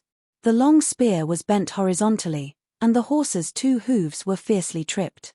The handsome horse fell to the ground, but it did not stand up again. Before everyone could react, Xie Jingxing's toes tapped lightly, and without saying a word, he leaped up. His figure was out of this world, and he was as suave as a flying immortal. With a flick of the long spear, Xie Changwu was flipped onto the ground. His other hand casually picked up a stone and flicked it, and it all hit the knee of Xie Changchao's horse. Xie Changchao could not dodge in time and fell down. The two brothers were flipped off their horses in a short moment. Xie Jingxing's foot lazily stepped on Xie Changchao's shoulder, and the other hand pointed the long spear at Xie Changwu's head as he said with a smile that was not a smile, "Even dare to sneak an attack on older brother. Really? Overestimating one's capabilities." Chapter 69. The youth on the stage had a natural grace, and in a day and night, he was able to defeat the enemy. Even though he was not old, his performance was not inferior to those older people. If one were to say that he had the capital to be arrogant, then he indeed had it. As such, the superior and inferior were immediately seen. The young females below the stage were already stunned from watching. They would usually be doing things in the inner courtyard and would not have the chance to see such a scene. It was nothing more than the annual academy examinations that they were able to feast their eyes on. But even the academy examinations of the previous years were far from the brilliance that Xie Jingxing showed this year. Most of the young females admired heroes, and in addition to Xie Jingxing's outstanding appearance and bearing, naturally he won over a batch of hearts. There were some youths who were jealous, but most of them were amazed. Su Mingfeng looked from the pavilion far away and smiled as he shook his head, so the matter that he mentioned was worth celebrating was this. This kid is still as arrogant as before. But Su Mingfeng also knew that what was revealed today was just the tip of the iceberg. Xie Jingxing was a person that was deeply hidden and did not reveal anything. Now that he was like this, did he want to express something to that person's actions? His expression gradually became serious as he was somewhat unable to see through his good friend's decision. That little Marquis of the Xie family is indeed extraordinary. There was some worship on Feng and Ning's face. I think that in the entire Ding capital or even the entire Mingqi, there is no one in the younger generation that could be on par with him. Shun Miao shook her head. Xie Jingxing's forte was after all not in competing here. What he was good at was the most refined combat experience. In fact, if he was not harmed by the imperial family of Mingqi in the past lifetime, otherwise with the Xie family's military strength and Xie Jingxing's prestige in the army, he would be able to split half of the Mingqi's imperial family. It was just that. The defeat of the Xie family was still somewhat of a mystery. Shun Miao sighed in her heart. In the past lifetime, she wholeheartedly helped Fu Xiuyi and did not know much about the Xie family's matters. Now she was somewhat at a loss. Xie Changchao and Xie Changwu were angered by Xie Jingxing's words to the point that they wanted to vomit blood. Xie Jingxing's actions looked light, but only the both of them knew how serious his injuries were. But the surrounding people did not sympathize with the Xie brothers at all because Xie Changwu and Xie Changchao had used despicable means to sneak attack. The most important thing in the academy examination was fairness. The actions of the Xie brothers not only made the audience look down on them, but the examiner on the stage also looked down on them. After today, the good reputation that the two of them had previously accumulated would vanish into thin air. What a good plan, Shen Miao said softly as she looked at the purple-clothed youth standing with his arms crossed in front of his chest. Today Xie Jingxing had led the two Xie brothers by the nose, thus the two Xie brothers lost their usual sense of propriety and used underhanded methods to harm others. He had probably woken up by now, but it was already too late. To play tricks in front of everyone, the difference between the Di and Shu sons of the residents of the Marquis of Lineage was very clear today. Xie Jingxing said lazily to the two of them, "The victor is already decided. Who else wants to challenge?" The audience was silent. Everyone could see how Xie Jingxing dealt with Xie Changwu and Xie Changchao. It was as if he had knocked down two people with a single spear strike, and these two people were the cream of the crop. For a moment, no one spoke. Xie Jingxing casually threw the spear in his hands and said, "Since there is no one, then one will take one's leave." Finishing, his sleeves fluttered and he disappeared. Naturally, there was a burst of exclamation. "This fellow's martial arts is not weak," Prince Ju said, "but it is useless even if he has good martial arts. He is a hard bone." Pei Lang, however, sighed in his heart. This imperial family of Ming Qi looked astute, but their eyes were short-sighted. This youth was deeply hidden and his actions on the stage just now were intentional. Even though one did not know what it was for, but if it was not to establish prestige, then it must be related to the imperial family. He lightly glanced at Prince Ju and Prince Jing. If the imperial family were to go against Xie Jingxing, one feared that they would be in a difficult situation in the future. Because that was a lion. Just like Shen Miao just now. Even though the examiner was helpless when Xie Jingxing left on his own accord, he still announced his first rank as usual. The servants of the Xie family's two brothers quickly helped both of them down and were too embarrassed to even greet them as they dejectedly boarded the horse carriage and left. For the following few challenges, because of Xie Jingxing's outstanding performance, the others looked very boring and there was no longer any excitement like just now. Thus everyone kept yawning when they saw it. Shen Yu and Shen Qing would look up at Shen Miao from time to time. Today in the Shen family, other than Shen Miao, Shen Qing and Shen Yu were considered to have been overshadowed. Because of Fu Xiuyi's relationship, Shen Qing had long hated Shen Miao to the point that she gritted her teeth and felt that Shen Miao had snatched something that belonged to her. As for Shen Yu, she was stubbornly haggling over the fact that Shen Miao had outshone her and her heart was extremely unwilling. Shen Miao did not know the thoughts of both of them and even if she knew, she would not bother to haggle over it. She instructed Ji Yu to come to her side and whispered a few words to her. When Ji Yu heard it, her expression became stern and she quickly retreated quietly. At the same time, Prince Yu, who was at the male side of the banquet, waved his hands and a guard appeared by his side. After respectfully listening to Prince Yu's orders, that guard quickly disappeared from the banquet like a shadow. In the distant pavilion, Xie Jingxing finally reappeared by Su Mingfeng's side. Su Mingfeng clapped a few times and squinted at him. "Why? Are you in the limelight in the Ding capital today?" "Small matter," Xie Jingxing said indifferently. "You are preparing to take action to tidy up the two younger brothers?" Su Mingfeng asked. "It is not your style to suddenly take action. Receiving pointers from others." Xie Jingxing raised his brows. "For some things, the earlier the better. After staying for too long, I also cannot wait." Su Mingfeng frowned. He felt that Xie Jingxing's words clearly had other meanings.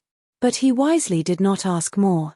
Even though he had many years of friendship with this childhood friend, but the other party had some mysterious background and he would never probe further. His gaze suddenly stopped below for a moment before he said, "But the young lady that you just saved seemed to be in some trouble." Xie Jingxing's eyes swept past and saw that at the female side of the banquet, There was a guard handing an invitation to second Furin of the Shun family, Ren Wen, but his eyes were faintly glancing at the purple-clad young female. Ren Wen held the invitation and was somewhat agitated. His Highness Prince Yu's actions really make this official's wife's heart terrified. Fifth lady, still not coming over to thank Prince Yu's invitation? Shun Miao's eyes congealed and she stared at Ren Wen, and her lips hooked up into a sneer. Really want to play the same old trick again? Facing Shun Yu's and Shun Qing's gloating gaze, she lazily stretched her waist and there was a bit of darkness in her clear eyes. All right. Her lips hooked up, I will definitely thank him properly. A flash of interest appeared in Xie Jingxing's eyes. There is a good show to watch. Chapter 70. On the carriage back to the Shun residence, Shun Miao still sat alone in the carriage. Ji Yu and Jing Zhe, who were by her side, were worried for her.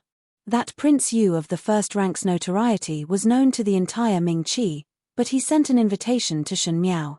Not to say that it was inappropriate for a young lady like Shun Miao to go, anyone with discerning eyes could see what Prince Yu of the first rank had in mind. If Shun Xin was here, he would definitely reject it with all his might. But now that Shun Xin was not here, the two Shun family's sisters-in-law had ulterior motives. In the past when Shun Miao was urinating, now with Shun Miao's age, she was able to think about marriage, so naturally the idea was placed on her head. Jing Zhe endured and endured but finally could not help but said, "Young lady, that Prince Yu of the first rank. What about today's matter? Why don't we send someone to write a letter to Master? If Master knows about this, he will definitely rush back." Yes. Ji Yu was also deeply worried. That person did not come with good intentions and now in the inner courtyard. Moreover, young lady was in the limelight today, one fear that there would be a lot of trouble in the residence. She sighed. Shun Miao was originally young and could not see anything but Ji Yu and Jing Zhe, the two maids that Shun Furen specially picked for Shun Miao, could see it clearly. It was obvious that the second and third household were jealous of the first household's reputation, thus they would openly and secretly trip up Shun Miao. With the narrow-minded hearts of these two households, with Shun Miao in the limelight today, one fear that she would become a thorn in their eyes. She was not afraid of other things, but if Prince Yu of the first rank was involved, if he had any crooked ideas, it would be hard for Shun Miao to deal with it. After all, most of the people in the first branch had been replaced by the other two branches. Shun Miao lightly said, "What is there to be afraid of? Whatever ideas he has, it all depends on whether he has the ability or not." She was calm and composed, but the words she spat out seemed to carry a faint dignity, as well as a trace of imperceptible ruthlessness. Ji Yu and Jing Zhe looked at each other. They did not know what was going on, but the panic just now had dissipated a little and gradually calmed down. Upon returning to the Shun residence, Shun Miao only said that she was tired today and needed to rest, so she said that she would return to the western courtyard first. Ren Wen and Chen Ru Qiu smiled as they spoke to Shun Miao, and instructed her to rest well. Perhaps they knew that it would not be good for Shun Miao if Prince Yu took a fancy on her, so both of their smiles were unable to conceal their joy in others' misfortune. Ren Wen even touched Shun Miao's head and said intimately, "Seeing that fifth lady has reached such an old age and is so charming. It won't be long before I get married." "Yes." Chen Ru Qiu also echoed meaningfully, "A young lady like our little five can only be matched with those of noble status. An ordinary family would never be able to marry our little five." A trace of joy flashed across Shun Yu's face. Shun Qing could not wait to open her mouth. Of course, fifth younger sister will definitely get a very respectable Langjun. After saying that, she covered her mouth and giggled.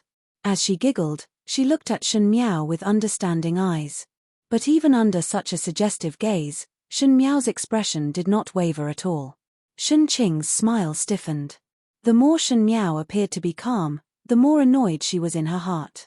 Everyone was well aware of the invitation that Prince Yu sent today, which meant that he had taken a fancy on Shun Miao. But now that Shun Miao was not moved, one fear that she still did not know the severity of it. A trace of ridicule flashed in her eyes. She was really a fool. Zhangzhen and older sister had said it before. Shun Miao spoke in a neither salty nor light manner. In terms of age, eldest sister and second older sister are slightly older than me. Naturally, it would not be my turn to be the first to look for a Lang Jun. The few of them paused for a moment before Ren Wen smiled. You this child. Sigh, it is all because eldest Bo is not in the capital. Zhengzhen also love you dearly. As for eldest sister and second older sister, your third Shen and I are in the Ding capital, so naturally there is no need to worry. Is it? Shen Miao gently asked back. Her pair of clear eyes did not seem to have any expression, but it made one's heart tremble. It was as if when one was looked at by that pair of eyes, one's thoughts would not be able to hide. She smiled gently. Since Zhengzhen are so worried about me, in the future I will have to repay one or two. She said it lightly, but Ren Yun and Chen Ruqiu did not know why, but a trace of uneasiness flashed in their hearts. But they immediately threw this absurd thought to the back of their minds. Even though Shen Miao was a little clearer now, but she was after all a 14-year-old little girl, how big of a wave could she create? Moreover, thinking of Prince Yu's matter, both of them were somewhat proud. Sigh, fifth lady need not be so polite.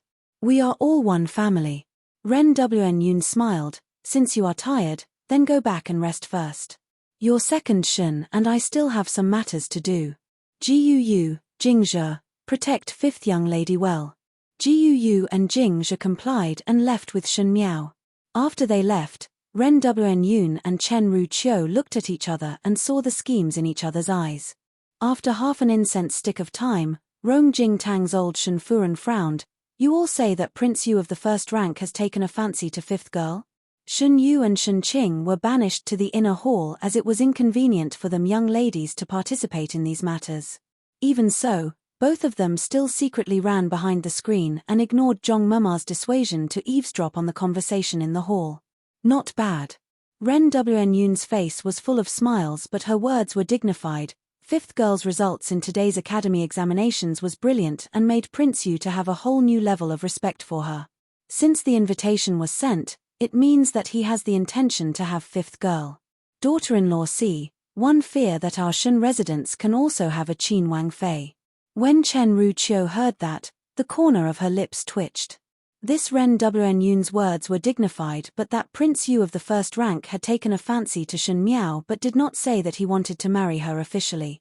Moreover, even if he really married her, with Shen Miao's life, one did not know how long she could last. One feared that she would not be able to be a Wang Fei for a few days before the fragrance and jade perished. After all, the notoriety of Prince Yu of the first rank was known by everyone in the Ding capital. Hearing that, old Shen Furen's expression sank a little. In her heart, she naturally did not wish for the first household to do well. Why should the son of that person who had died for many years be better than hers?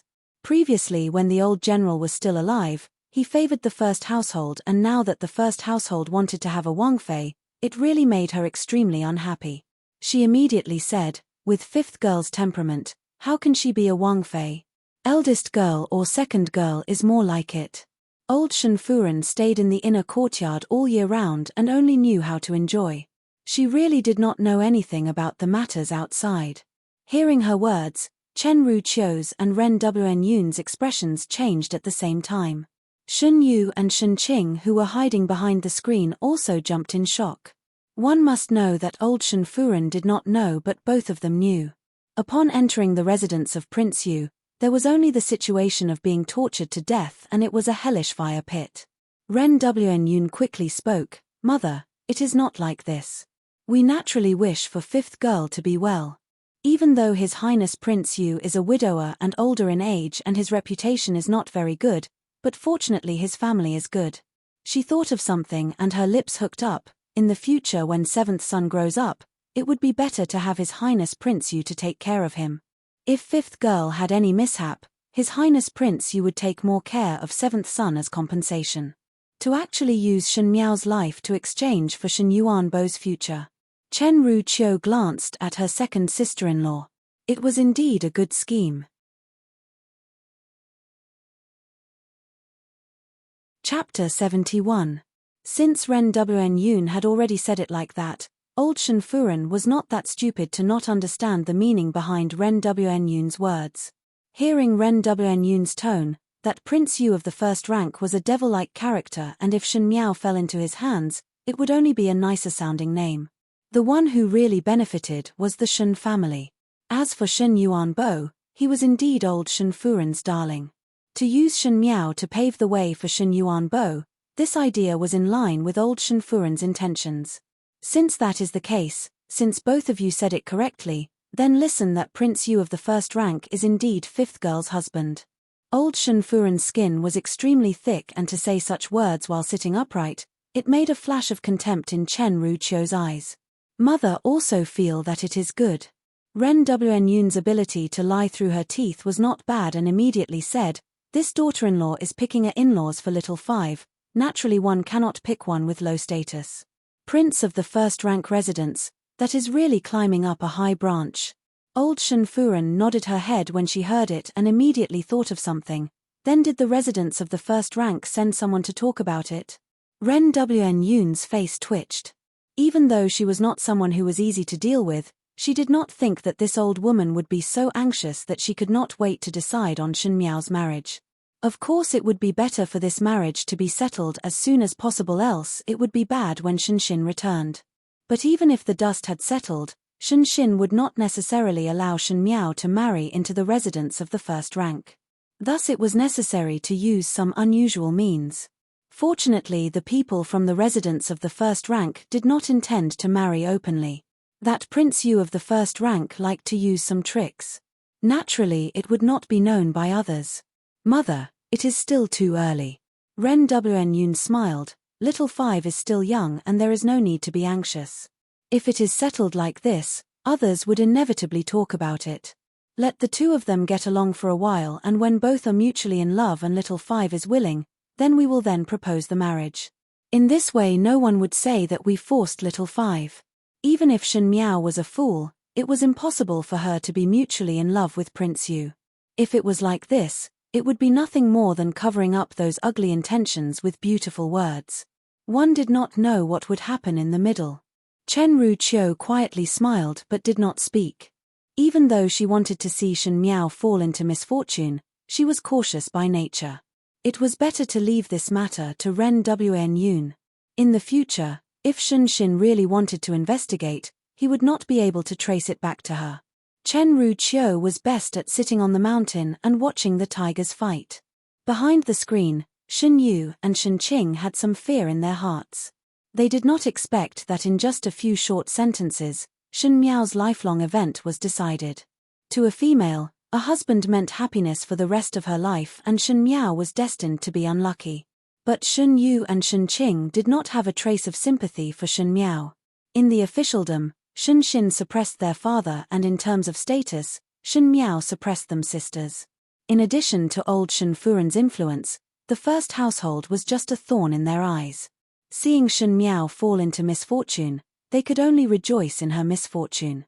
Even though old Shen Furen did not know anything about housekeeping, she was proficient in the fights between the females in the inner courtyard. Especially these sinister means. Initially she was able to become the matriarch of the general's residence from a small singing girl, not only because of her seductive face, her means were naturally ruthless. Thus after listening to Ren Wn Yun's words, she understood the meaning behind it and smiled. Oh, as such, then let fifth girl get closer to Prince Yu. Indeed, this kind of matter, if we really forced fifth girl, it would not be beautiful if eldest brother got angry. Her current appearance was already mean, and to put on this kind of loving attitude, it would only make one feel that she was like a weasel squeezing a smile, with malicious intentions. Shen Yu and Shen Qing shivered at the same time and quickly retreated far away from the screen. In the western courtyard, under the oil lamp, Shen Miao sat quietly. There was a piece of snow-white parchment in front of her. There was nothing on it, but the brush and ink had already been ground. It seemed that she wanted to write, but after a moment, she sighed softly and put the parchment away. It was good to prepare for a rainy day, but now she was just an unmarried daughter and could only rely on a lot of information that she had grasped. But these things, on the current her, could not bring out the greatest effect. Sure enough, the road still had to be walked out step by step. Jiu Yu and Jing Zhe saw her sighing and thought that she was thinking about Prince Yu's matter. Jiu Yu went forward to comfort her. Young lady, please be at ease. If that side really have any malicious intentions, these servants will protect young lady even at the risk of our names. If it really cannot be done, in the capital, it is not that there are no families that are on good terms with master. At most. Shun Miao shook her head. The residence of the prince of first rank has a high position of power and is also protected by the imperial family. No matter how good father's relationship with others is, he would not risk the danger of becoming enemies with the imperial family to protect me. Not only that, the imperial family was eyeing the Shun family covetously, and if one were to act rashly, it would make the suspicious imperial family of Ming Qi suspect that Shun Xin was colluding with others. After all, it was not a good thing for any emperor to have one's own officials walking too close to each other. Or else it is better to write a letter to master. Jingzhe said, even though master has military duties, but eldest young master is only attached to the army and did not have any orders to transfer. If one were to return to the Ding capital, one would not be punished by the higher-ups. With eldest young master around, he would be able to protect young lady. Eldest brother would need more than a month to rush back from the northwest region, so how would he be able to make it in time? Do you think that they will endure for that long? Shun Miao said lightly. Shun Xin's deterrence would make them take action in the shortest time possible. Using raw rice to cook rice and with a few words of intimidation, one would be able to make her obediently obey. Perhaps Shun Miao would, but Empress Shun, who was bathed in blood and tears in the inner palace, would never. Then what can be done? Jiu Yu's and Jing Zhe's expressions changed greatly. Even though they knew that the matter was not good, they did not think that it would be so serious. With Prince Yu's methods, any young lady that he fancied in the Ding capital, even if they were from a high-ranking official's family, would be defiled. At the end, the imperial family would come out to appease them, but there was nothing that could be done. Because this person's methods were evil and biased, one could not see anything on the surface, but at the end it was those young ladies who suffered. What to do? Others are unreliable. Shun Miao looked at the dancing fire. It is better to rely on oneself. But young lady, Jiu Yu was somewhat anxious. How could Shun Miao protect herself? If it was others, perhaps one's family could resist one or two, but the second and third household might have formed an alliance with the other party. I have my own ways. Shun Miao played with the paperweight in her hands. The residence of Prince Yu of the first rank relied on the Empress' kindness, and the imperial family was willing to protect it. If the imperial family was not willing to protect him, so what if there were enemies that came looking for him? TSK, a residence of the first rank that lost the imperial family's protection, was just a pile of mud. Prince Yu of the first rank had some blood relation with the imperial family, so she would start with him first. Conveniently, she looked outside and saw a vague figure moving outside the window. Who else could it be if it was not Gui Momo? At the same time, she would also clean up the unclear dregs in the western courtyard.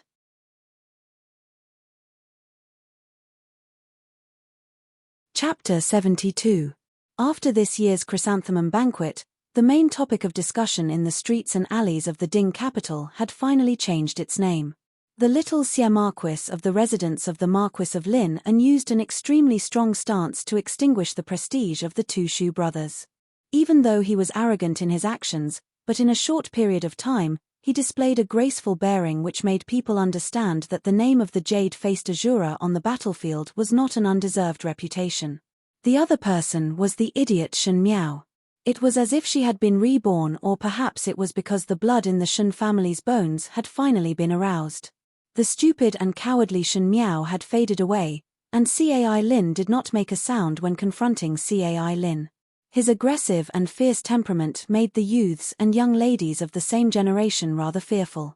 As such, in Guangwen Tang, those who ridiculed her previously had restrained themselves a little. When Cai Lin came to Guangwen Tang again, he stared at Shun Miao with an unkind expression, but for the first time, he did not act rashly. It seemed that Shun Miao had left a shadow on him that day. Feng and Ning looked at Cai Lin's appearance and smiled. One did not think that the overlord would be somewhat afraid of you now. Shun Miao glanced at Cai Lin, and the latter quickly turned his eyes away with a somewhat fearful look. She laughed in her heart. In her eyes, Cai Lin was only an arrogant and mischievous young master, and she did not want to waste more effort on this. Moreover, the Cai family was not far from being annihilated, and in the future this noble young master would have to suffer a lot. But one heard that the two Xie brothers were seriously injured, but the Marquis of Lin and did not pursue the fault of the little Xie Marquis. Even though a physician was invited for the two brothers to recuperate, it was considered as grounding. Feng and Ning sighed. It seems that the Marquis of Lin's favoritism towards the Di son is indeed a fact. Shen Miao asked, "Where did you get to know about it?" "Eavesdropping on my father and mother's conversation." Feng and Ning was somewhat proud, but if it was another person, most likely they would also dote on the little Xie Marquis. Not to mention him, he is the son of Princess Yu Qing who has the imperial bloodline. Shen Miao raised her brows. To be honest, she always felt that the death of Princess Yu Qing of the residence of the Marquis of Lin and was somewhat fishy. With the attitude of the Marquis of Lin and towards the two Xie brothers, there was no reason to let Madame Fang live peacefully until now. As she pondered, she saw Pei Lang walk in. There was a gentle smile on Pei Lang's face and coincidentally looked towards Shen Miao's direction. Meeting Shen Miao's gaze, Pei Lang could not help but be slightly surprised. At the chrysanthemum banquet, Shen Miao's performance finally made Pei Lang put away his contempt. From then on, he also began to feel that Shen Miao was not ordinary, and he also sensitively felt that Shen Miao seemed to be secretly paying attention to him. Although he did not know why, it made this young gentleman a little uncomfortable, as if he was being stared at. But when he thought that no matter how powerful Shen Miao was, she was still a budding young female, he felt that he was thinking too much. "Why do you keep staring at him?" Feng and Ning said curiously and immediately thought of something and turned pale with fright. "Could it be that you admire him again?" Now that Shen Miao did not mention anything about Fu Xiuyi, she was so cold that it was as if she had forgotten about this person, and this made those people who were watching the bustle to realize something. Most likely Shen Miao knew that she was not worthy of the imperial family and had gradually given up on the idea. It could be seen from the fact that she did not chase after Fu Xiuyi at the chrysanthemum banquet. Even though Pei Lang's status was lower, he had an elegant demeanor and was knowledgeable, thus it was natural for young females to like him. Shen Miao had some headaches and retracted her gaze. Of course not. She was only thinking that since Pei Lang did not speak about the circulation of law at the chrysanthemum banquet, then Fu Xiuyi did not put it in his heart. But this person was after all a hidden danger, and if in the future Fu Xiuyi was to use him. Shen Miao's face sunk as she feared that there would be endless troubles in the future. It was just that she did not have the ability to kill Pei Lang without anyone knowing, so she could only find another way. At this moment in the Ding capital's 100 Fragrant Lu, there were songs and dances celebrating peace. Even if it was daytime, the gauze curtains and luminous pearls that were placed everywhere made the entire building overflowing with color. Music and bamboo flutes were in the air, and occasionally there would be people stopping outside, but they could only look at it with envy. Not for other reasons. When ordinary wealthy families entered the 100 Fragrant Lu, they would be somewhat embarrassed. Even a small pot of tea was expensive, and it was a veritable money-squandering den. At this moment, at the side of the window, there was a middle-aged man dressed in luxurious clothing. This man's clothing was of the highest quality, but he looked sinister and dark and skinny. Under the robe, there was an empty left leg, and it was Prince Yu of the first rank. "Have you made it clear with that Shen family?" After a long while, he asked in a gloomy tone. "Replying to your highness, it has already been arranged with second Furen of the Shen family. 3 days later the Shen family's females will go to Wolong Temple to offer incense. At that time." 3 days. Prince Yu frowned and a trace of displeasure flashed in his eyes. Then he waved his hands. "Go and prepare the things that should be prepared." This prince had not met such an interesting person for a long time. For so many years, his temperament was evil and cruel, and the number of females that died in his hands was uncountable. But no matter how those females resisted, they were unable to stir up any waves. In the entire Ming Qi, he had long known of Shen Xin's fierce name. He did not know what kind of taste was that awe-inspiring great general's daughter. And that day at the chrysanthemum banquet, Shen Miao's ruthlessness made him very interested. A wild cat that knew how to resist, perhaps it would be more interesting than those wooden beauties. He licked his lips and a trace of evil flashed in his eyes. Opposite the room closest to him, There was a white-clad male sitting in front of the glass table. He was about 20+ years old and was handsome with a very gentle temperament.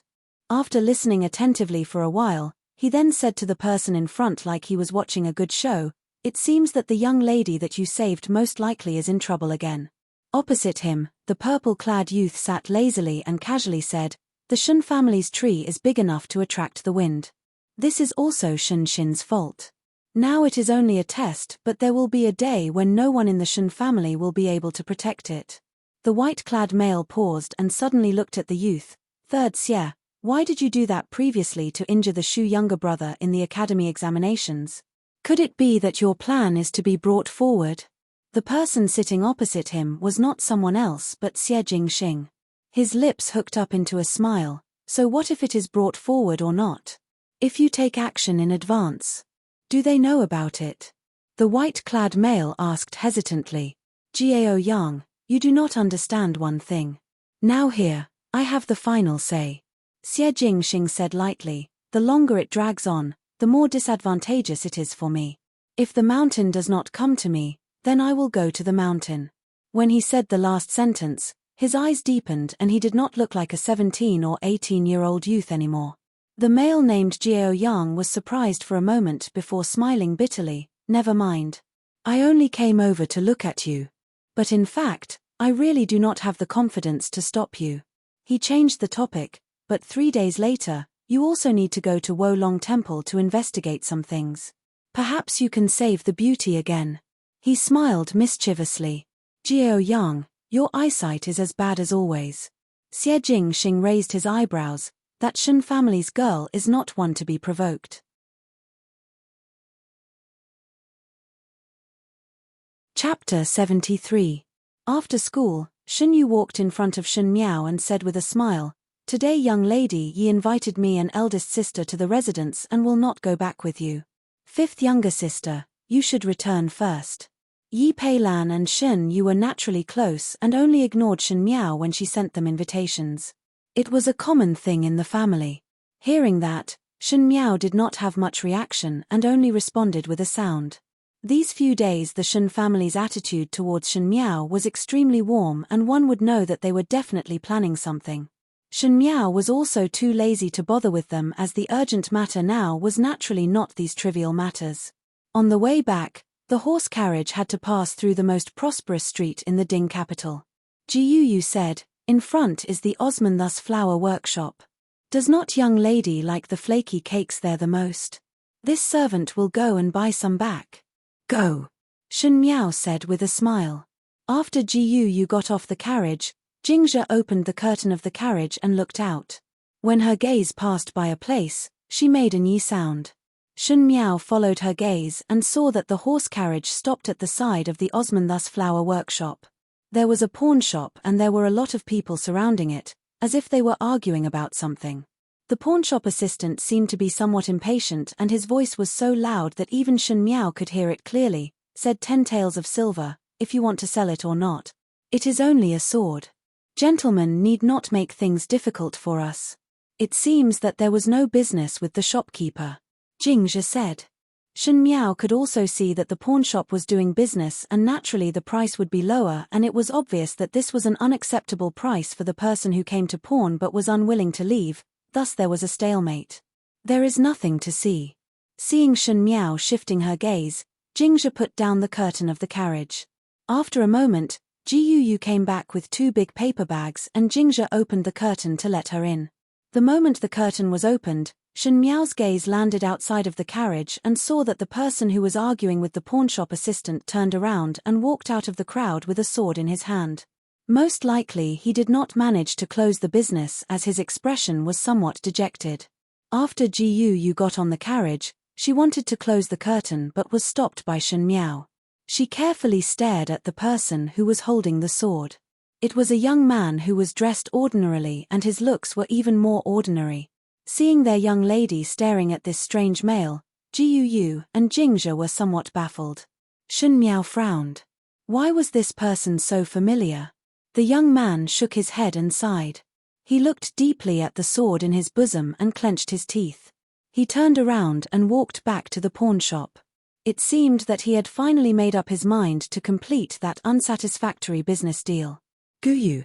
The moment he turned around, Shen Miao suddenly shouted, "Go down and stop him. Tell him that I want his sword." Young lady. Jing Zhe and Ji Yu looked at her in surprise as they really did not know what Shen Miao was doing. "Hurry," Shen Miao said coldly. Seeing her serious expression, Ji Yu did not dare to ask more and immediately jumped off the carriage and walked towards that young man. Just as the young man took a step forward, he heard someone behind him say, "Young master, please wait." He turned around and saw a woman dressed like a maid smiling at him. "Young master, are you going to the pawn shop to pawn your sword?" The young man was startled, but he didn't hide it and said, "That's right." That female continued, "Coincidentally, my young lady wants the sword in your hands. Is young master willing to make this deal?" The young man glanced at the other party and saw that the female's expression did not seem to be fake, but he still shook his head. "This sword of mine is not exquisite, but it is better in terms of practicality. If your noble residence's young lady wants it, it is better to go to the weapon shop to forge one." He was also surprised in his heart. How would an ordinary female be interested in these swords? It was nothing more than looking at it for fun. Unfortunately, his sword was too sharp and it would not be good if he accidentally hurt himself. Ji Yu's expression eased up slightly and her heart also sighed in admiration. This person in front of her was obviously in urgent need of money, but he was still thinking of the other party. It seemed that he was an upright person. Previously, when Shen Miao inexplicably wanted to buy this person's sword, she was still somewhat worried, but now it seemed that the other party was not a bad person. Thinking of this, Ji Yu's expression became softer as she said, "My young lady sincerely wants to make this business deal with young master. Young master might as well step aside to talk." The other party most likely did not expect Ji Yu to be this stubborn, and after glancing at the pawn shop, he helplessly nodded, "All right." When they reached an empty alley, one saw a horse carriage parked in the alley. Ji Yu walked to the front of the horse carriage and softly said, "Young lady, he is here." The young man walked to the front of the horse carriage and hesitated for a moment before finally cupping his fists. "This young lady, this one sword is indeed not suitable for females to use. It is too heavy and too sharp and would easily injure oneself, so, what is your name?" Before he finished speaking, a female's voice was heard from the horse carriage. This voice did not sound old, but there was an indescribable feeling, as if it was a person who had experienced ups and downs of a high position, making one unable to determine the age of the person. "This one is Mo Qing." After hesitating for a moment, the young man cupped his fists. After this sentence, there was no response for a long time. Just when that young man called Mo Qing and Ji Yu were somewhat puzzled, a female's voice was heard from inside, "I am not interested in your sword. Broken iron to me does not have any meaning." Hearing this, a trace of anger appeared on Mo Qing's face as he said, "Could it be that young lady is playing with Mo Qing? Even though this sword's quality is average, it was forged by a famous sword master and accompanied me for many years. If young lady called this one over just to insult, then forgive this one for not accompanying." Finishing, he turned around and was about to leave, but just as he lifted his feet, he heard a sigh coming from the horse carriage. That sigh was light, but it seemed to contain an inexplicable emotion that made one's heart clench for no reason. "Mo Qing, you are lacking in money," the person in the horse carriage said. Mo Qing was surprised for a moment. He did not know why, but when the other person called his name, a strange feeling suddenly rose in his heart. That feeling was very familiar but also somewhat inexplicable. But the moment he heard the other person's words, his footsteps involuntarily stopped, as if he could not reject every word that the other person said. "Your sword is indeed not worth mentioning to me, but your swordsmanship is worth hundreds of gold, even thousands of gold." Mo Qing was startled for a moment before shaking his head. "Young lady has overpraised. This one is only an ordinary person." But his heart was surprised, as how did this person know that his swordsmanship was outstanding? A single coin stumps a hero. Even the treasured sword that accompanied you for so many years had to be sold. This kind of days is really a waste of your swordsmanship. The curtain of the horse carriage was suddenly lifted and a purple-clad young female walked out. Her appearance was young and delicate, but there was a rare noble and dignified air between her brows. "Mo Qing, Are you willing to sell all your martial arts skills to my Shen family? She asked with a smile, and her eyes had a faint joy of meeting an old friend.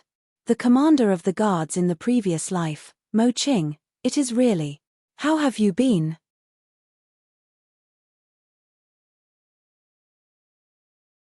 Chapter 74. This young lady. Mo Qing was slightly startled and frowned as he looked at the young female in front of him. He knew that some rich families did not treat human lives as human lives, and buying a servant was like buying a livestock. At this moment, this young female's meaning was most likely to see him as one of those servants, and naturally there was a kind of displeasure in his heart. But when he looked at the other's eyes, the displeasure was like a fog that instantly dissipated. The gaze that the other person looked at him with was not one of arrogance and disdain, but had a touch of gratification and respect. This made his heart unknowingly become suspicious, and he subconsciously blurted out, "Has young lady and this one met before?" Shen Miao gently sighed, "Never." "Then why? Your distinguished self's brows are upright and have an extraordinary bearing. You must be a person with great opportunities. But now that you have sold off the sword that accompanied you for so many years, it is obvious that you are at the end of your road. You are in dire need of money, but even if you are given money today, it would not solve future troubles. I am the daughter of the formidable great general. When my father returns to the capital at the end of the year, I can introduce you to him. It is a pity that your distinguished self's good martial arts skills would be buried in vain." General Shen? Mo Qing was suddenly surprised. He did not think that the young female in front of him was Shen Xin's daughter. Shen Xin's prestige was known by everyone in Mingqi. He was a stabilizing stone on the battlefield, and a man should make contributions. If one was to follow such a general. Mo Qing seemed to feel that the blood in his body had instantly become boiling hot. It was just that. In the rumors in the Ding capital, Shen Miao was an out-and-out idiot. Even though it seemed to have been redeemed at the chrysanthemum banquet a few days ago, there were not many who personally saw it. At this moment it seemed that the rumors were not necessarily true.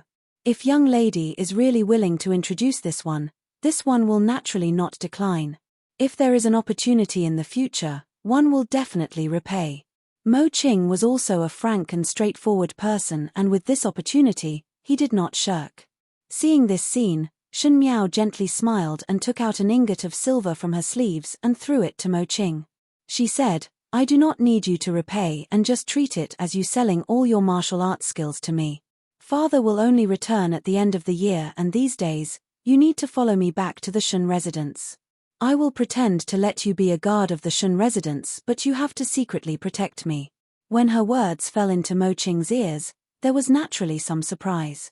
Mo Qing had also heard that the large clans were flowery on the surface, but in private there were many dirty tricks. Seeing that Shen Miao had mentioned her own safety, one knew that the young female in front of him was not as comfortable as she looked in the Shen residence. Mo Qing was somewhat surprised in his heart. Since Shen Miao was Shen Xin's daughter, why was her situation so difficult? However, his temperament was calm, so he didn't ask. He only said, "I'll listen to Mrs. Instructions. Take this silver and go to the emergency room first." Shen Miao said, "After settling your matters, you must come to the Shen residence within 3 days. I will naturally arrange your whereabouts." Mo Qing cupped his fists again.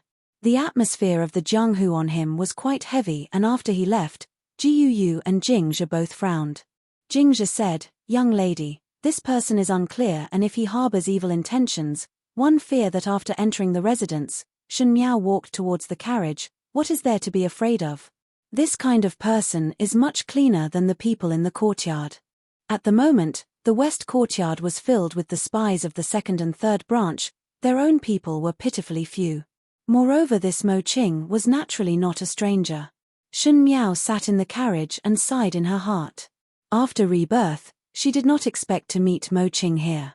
This Mo Qing was the commander of the Imperial Guards in his previous life and was recommended by Shen Xin as his martial arts skills were outstanding. When Shen Miao went to the Qin country as a hostage for a few years, Mo Qing protected her as a guard. If it was not for Mo Qing's help, it would be difficult for her to return from the dangerous Qin country in one piece. Mo Qing was loyal to Shen Xin and naturally was loyal to Shen Miao. Unfortunately, after Shen Miao returned to Ming Qi, because of the fight between Mai Furen and Shen Miao, Mai Furen schemed against Mo Qing and gave him the crime of being frivolous with the females in the palace. Fu Xiaoyi had long wanted to get rid of Shen Xin's people and Shen Miao tried every possible way to stop him, but it was to no avail. She could only watch Mo Qing die under the baseless charges. Now seeing Mo Qing again, she did not know that Mo Qing was in such a difficult situation. But it was because of Mo Qing's difficult situation that he was easily subdued. Shen Miao understood Mo Qing's character and he was the most loyal and upright person. For the trip to Wolong Temple 3 days later, she originally wanted to use other methods, but with Mo Qing, it was much more convenient. Upon returning to the Shen residence, because Shen Yu and Shen Qing went to the Yi residence as guests, there was only Shen Miao in the residence. Just reaching the western courtyard, Gui Momo came forward and said with a flattering smile, "Young lady has returned. This old servant let the kitchen make some sugar soup. Does young lady want to have some?" "All right," Shen Miao said. Seeing that Shen Miao, who had treated her coldly these days, suddenly had a pleasant countenance, Gui Momo's heart was delighted and quickly said, "This old servant will bring it over." When Gui Momo brought the sugar soup over, Shen Miao had already rested in the room for a while. Gui Momo carefully placed the sugar soup on the table and said with a smile, "Young lady, the things needed for the trip to Wolong Temple 3 days later are all prepared. Is there anything else that you need?" Old Shen Furen had previously arranged to go to Wolong Temple 3 days later to offer incense and pray for the peace of the Shen family residence. Ren Wn Yun would bring 3 young ladies along and the rest of the people need not follow. Gui Momo had been busy with this matter these few days. Shen Miao swept a glance at her and said in a neither light nor heavy tone, "Momo is really enthusiastic about this matter." Gui Momo was sluggish for a moment before smiling. It is rare for young lady to go out of the courtyard, so naturally one must be well prepared. With Momo following, naturally it is well prepared. Shen Miao suddenly smiled. When that smile fell into Gui Momo's eyes, it made her heart somewhat uneasy. Second Furen's arrangements are proper, so naturally there would not be any mistakes. Gui Momo said.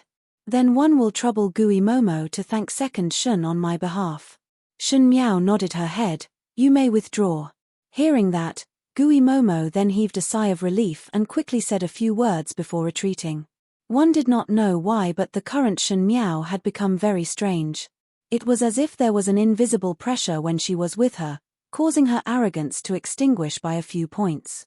But when she was out of the door, she straightened her back and swept a disdainful glance around the room before whispering in a voice that only she could hear, "After 3 days, see if you still dare to be insolent in front of this old one." In the room, Shen Miao held the bowl of sugar soup in her hands and walked to the window. With a flick of her hand, half the bowl of sugar soup was poured onto the ground in front of the window. "Young lady, really want to go to that Wolong Temple?" Bai Lu asked hesitantly. "Must go," Shen Miao answered. In her previous life, it was at this time that she inadvertently heard the maids of Rong Jing Tang talking and knew that old Shen Furen had the intention to marry her to Prince Yu of the first rank. The night before going to Wolong Temple, she fled to Prince Ding's residence. Even though that decision was wrong, but by a freak combination of factors, another disaster was avoided.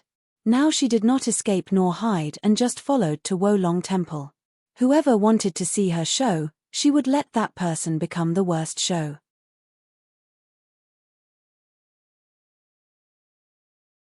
Chapter 75. Earlier than what Shen Miao expected, on the second day, Mo Qing came to the Shen residence's gatehouse to be a guard. Shen Miao had previously let Shuangjiang's side to stuff money into the gatekeeper and thought that it was Shuangjiang's distant cousin. Because the guards were divided into several ranks, Mo Qing was to be the outermost guard, so he did not care much and stayed behind. Soon, 3 days had passed. In the early morning of the 3rd day, Ren Wn Yun had already arranged everything and let the maid by her side, Xiong Lan, to instruct Shen Miao on some matters. Before setting off, everyone went to Rong Jing Tang. Old Shen Furen said some words with a serious expression, most likely it was to make everyone follow the rules. On normal days they would not go to Wolong Temple to offer incense because Wolong Temple was slightly more remote. Even though it was famous, the incense offerings were not as vigorous as those in the nearby cities. But for some reason, this time, he had to give up what was near and seek what was far away. Shun Qing appeared to be extremely happy and said that she would definitely pay her respects to Buddha along with old Shun Furen and Shun Yuan Bo. Old Shun Furen heard it and her attitude towards Shun Qing was much gentler. Before leaving this time, he also brought along some bodyguards to ensure the safety of the young ladies of the Shun residence. Shun Miao stood in front of the carriage but did not move for a long time. When Ren Wn Yun saw this, she frowned and asked, "Why is Fifth Lady not moving?" "It is just that the guards are a little thin and to prevent any accidents, Second Shun might as well send more guards to follow," Shun Miao said. Ren Wn Yun's brows wrinkled as she did not think that Shun Miao would raise this question at this time. But today everything had been arranged properly. Ren Wn Yun smiled, "Fifth Lady, we really brought quite a lot of manpower. We can't take all the guards of the Shun residence with us. If there are too many people, it would be more inconvenient. Let's just leave it like this." Shun Miao, however, stubbornly shook her head and did not move. When Shun Yu and Shun Qing saw this, Shun Yu did not say anything but Shun Qing was unhappy in her heart and followed up, "Our Shun residence is not some imperial family. How much extravagance does fifth younger sister want? I've never seen eldest uncle so picky when he goes out." She then took out Shun Xin and said. Just as her voice fell, Shun Miao glanced at her. That glance was as light as a feather, but it caused Shun Qing to suddenly feel a chill run down her spine. "Add 2 more. Shun Miao pointed to the 2 guards at the side of the door. "They will do." Seeing that Shun Miao did not bring much and only added 2 people, Ren Wn Yun's heart was relieved as she did not want to waste too much time on this matter. 2 people would not be able to affect the overall situation, so she put on a difficult expression and Ren Wn Yun said, "Fifth sister, you really. Never mind, when did Second Shun not listen to you? Do as you please." She instructed Xiong Lan, who was beside her, "Go and call those 2 servants over, and follow us out of the city. Many thanks to Second Shun." Shun Miao's lips hooked up into a smile. Seeing that Ren Wn Yun at the end still followed Shun Miao's idea, Shun Yu only looked at Shun Miao strangely but Shun Qing fiercely stomped her feet and glared at Shun Miao before turning to leave. After boarding the carriage, Shun Qing deliberately did not speak to Shun Miao. Even though Shun Yu spoke to Shun Miao, there was some probing in her words. Shun Miao was too lazy to deal with her and spoke perfunctorily. It was Ren Wn Yun who was in high spirits along the way and spoke to Shun Miao about their childhood, looking extremely close. If it was in the past, most likely Shun Miao would also be filled with admiration towards this kind-looking second Shun, but now looking at this matron, every move and action was filled with pretentious ugliness. In front of her who was used to seeing all kinds of people in the inner palace, it was really not enough. Setting off in the morning, it was only until the evening that they finally reached their destination, Yongjing Peak. Wolong Temple was located halfway up the Yongjing Peak with high mountains and deep valleys. If one were to go for an outing here in spring, there would be birdsong and fragrant flowers everywhere, with lush foliage and the scenery was pleasing. But now that it was early autumn, the vegetation had withered and it added a bit of desolation. Because Yongjing Peak was too far away from the Ding capital, the road to Wolong Temple was not easy to walk on. Other than those pious Furen and Tai Tai, most people would not come here to offer incense. Shun Miao and the few of them got off the carriage and when they reached the entrance of Wolong Temple, they saw that outside the huge temple, there was only a little monk sweeping the floor and it looked very deserted. "It is rather quiet here." Shun Yu lightly laughed. Shun Qing wrinkled her nose and seemed to want to complain a little but suddenly thought of something and suppressed it. Ren Wn Yun said, "Do not think that it is quiet here, one heard that the Buddha here is very efficacious. When one offers incense, one must be sincere." When the little monk saw them, he got up to welcome them. Other than the servants who were moving things down the carriage, Ren Wn Yun and the rest followed the little monk who led the way into the temple. The more they walked into the temple, the more they felt that this Wolong Temple was really sparsely populated. Not to mention the pilgrims, there were not many monks either. But the temple was spacious and as such, it felt empty. If one were to stay at night, One fear that it would be somewhat frightening. When they saw the abbot divided the courtyard for the few of them. Originally each young lady had a room and the distance was very close, but when it came to Shen Miao's side, a slightly younger middle-aged monk beside the abbot said, "Really sorry, there is no longer a room for young lady in the southern pavilion. If young lady does not mind, how about the northern pavilion?" Everyone looked at her and Shen Miao smiled. "Sorry, I mind it very much." Fifth lady. Ren Wn Yun softly reprimanded, "This is a Buddhist pure land, how can it tolerate your willfulness? It is just that it is somewhat strange." Shen Miao was unmoved. The incense does not seem to be very strong, so why are there pavilions that are full? That middle-aged monk also frowned. Most likely he had never seen such an arrogant young lady who started to comment on the temple without any explanation. But Shen Miao was not like those unruly young ladies who made a fuss. With such a reasonable attitude, one could not answer. Little benefactor does not know that even though there are not many pilgrims, there are many monks in the temple. That old abbot gently smiled and explained to Shen Miao, "But I am somewhat afraid to live alone." "What to do?" she asked. "This." Ren Wn Yun was still comforting her. "Fifth lady, just put up with it for one night. If you are able to put up with it for one night, Buddha will see your sincerity and offer incense tomorrow and one's wish will come true." If it was in the past, Shen Miao would have been coaxed when she heard these words. After all, she was a person who was amenable to coaxing but not coercion. Moreover, there was still Fu Xiuyi in her heart. One fear that for Buddha to realize her wish of being together with Fu Xiuyi, she would also suffer a small loss. But now it was somewhat different. Ren Wn Yun also had some headaches. She did not know why, but the current Shen Miao was becoming more and more thorny. In the past, Shen Miao would believe whatever she said and was very easy to coax. But today there were repeated mistakes, and if Shen Miao was not settled early, one fear that in the future there would be more headaches in the Shen residence. "Why not like this?" Shen Miao said with a smile. "How about Shen and I stay in the northern pavilion? With someone accompanying, I will feel more at ease."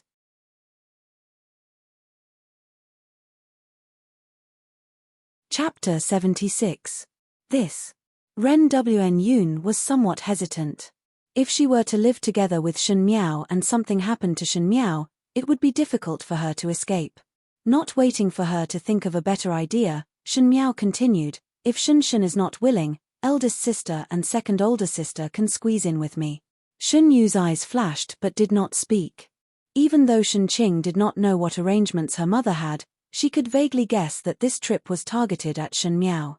In addition, she was so disgusted with Shen Miao that she did not even want to pretend to be friendly, so she naturally said coldly, "I am used to living alone."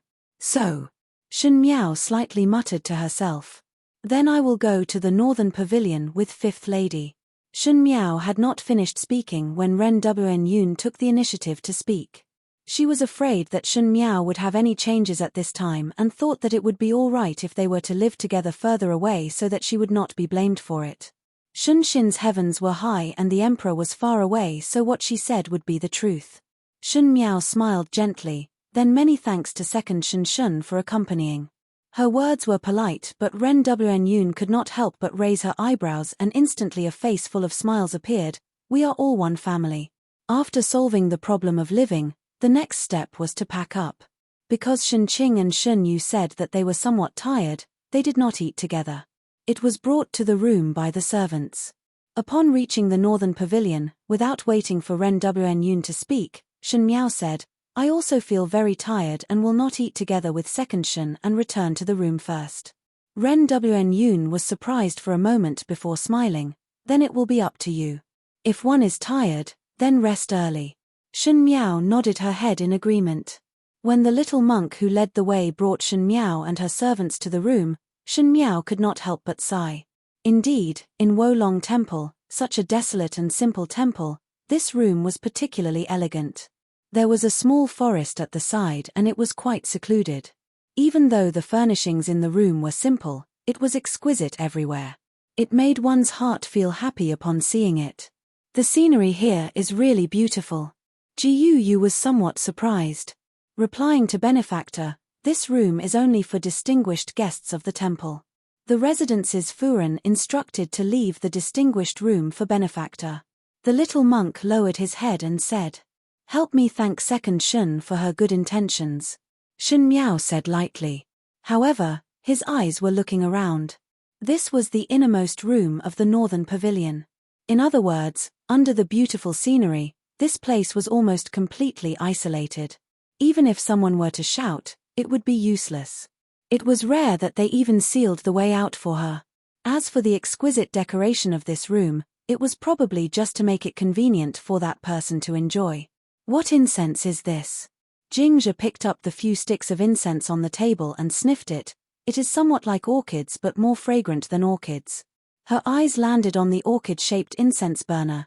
This incense burner is really unique. When Jiyu saw it, she also smiled. It seems that the temple had specially inquired about it. Young lady would light the incense before going to bed. When young lady is tired at night, one would light it before going to bed. I can also sleep soundly at night.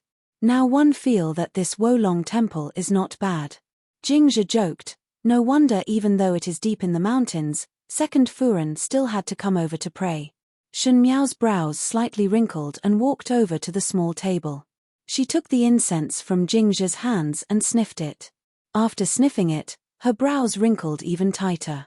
When the two maids saw it, they asked hesitantly, "Young lady, is there something wrong with this incense?"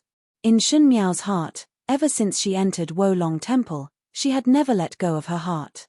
The more appropriate this place was, the more she could see the danger. She indeed had the habit of using incense before going to bed. Moreover, females would always like exquisite things. That incense burner was made pitifully and adorably. Just to play with it, normal females would light incense to match the quiet and elegant environment. But for her, it was not the case. The surviving females in the inner palace would use all kinds of means to climb up. Shun Miao had been the mistress of the 6 palaces for so many years in her previous life, so naturally she had a little bit of eyesight. She had seen a lot of these shady methods and things. As for the aphrodisiac in the incense, it was something that the concubines played with. If she was an ordinary unmarried young lady, naturally she would not have heard of such a thing. Not a good thing. Her hand loosened and that incense fell onto the small table. Jiyu and Jingzhe were shocked and looked at each other. After a moment, Jingzhe said, "Then I throw this thing out." "No need." Shun Miao's eyes landed on the small table. Ren Wn Yun and that person had spent so much effort to prepare a good gift for her. If these methods were wasted, it would be a pity. Her lips suddenly broke into a sneer. "Keep it. There will be a need for it." In another room far away from Shun Miao's room, Ren Wn Yun was sitting in front of the couch and in front of her stood a stooped old woman. It was not anyone else but Gui Momo. "You also know about tonight's matter. After success, there will naturally be benefits for you, but if it is a failure..." Ren Wn Yun lightly snorted, "You know what the result would be without me saying it." When she spoke, there was no trace of her usual amiable appearance and her eyes made one feel cold. Gui Momo smiled flatteringly, "Furin, rest assured. Leave everything to this old servant. This old servant will naturally not make any mistakes when doing things. It is expected that everything will go smoothly tonight." Ren Wn Yun's expression then eased up. "Naturally I trust you. After all, you are the closest person to Fifth Lady. We are doing this for the Shun residence.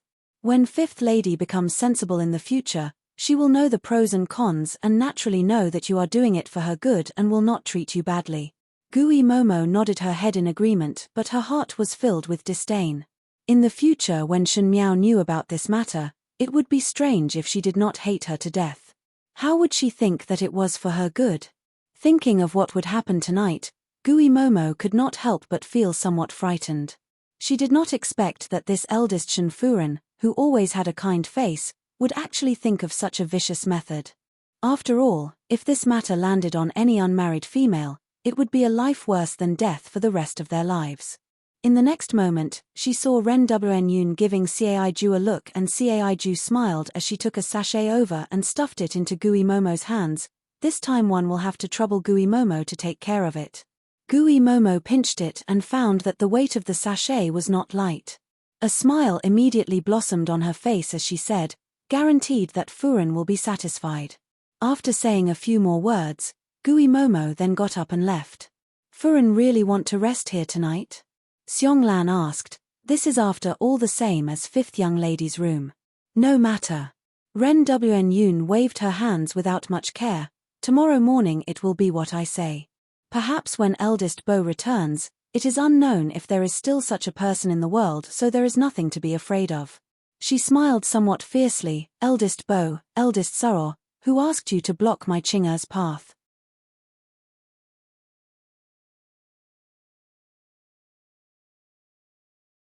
Chapter 77. In the mountains of Wolong Temple, when the sky was getting dark in the evening, it started to drizzle. The cold air of the rainwater hit one's face. Ji Yu closed the windows and looked at Shen Miao. "Young lady, be careful not to catch a cold." Jingzhe draped a cloak over Shen Miao and said worriedly, "The mountain road is not easy to walk on. If it rains for an entire night, one do not know if one would be able to continue the journey after the incense sticks. One might have to rest here for another day if one were to walk on the muddy road." "Rest for another day, then rest for another day." Ji Yu smiled. "The scenery here is very good and the environment is quiet."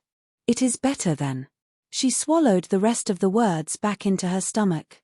She thought that it was better than those hypocritical people in the Shun residence. Shen Miao sat in front of the table playing chess. Nowadays she loved to play chess more and more, but unfortunately the few maids around her did not know how to play, thus she was always playing alone. Occasionally Ji Yu and Jingzhe would also feel strange. When their young lady was playing alone, she would sometimes show a strange expression that made one's heart turn cold. The door was pushed open and Gui Momo walked in with a face full of smiles. She was holding some food in her hands and smiled. "Young lady, this is the vegetarian food in the temple." Even though it is vegetarian food, but the vegetarian food in Wolong Temple is not bad. This old servant had specially ordered a bowl of crystal osmanthus flour soup. Eldest young lady and second young lady had already eaten it and said that it is not bad.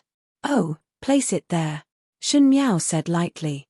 "It is best for young lady to eat it while it is hot. It would not taste good when it is cold." Gui Momo warmly picked up the bowl and was about to pass it to Shen Miao. "Momo, what is the hurry?" Jingzhe took the porcelain bowl from Gui Momo's hands without a trace and said with a smile, "Did not young lady say to place it there?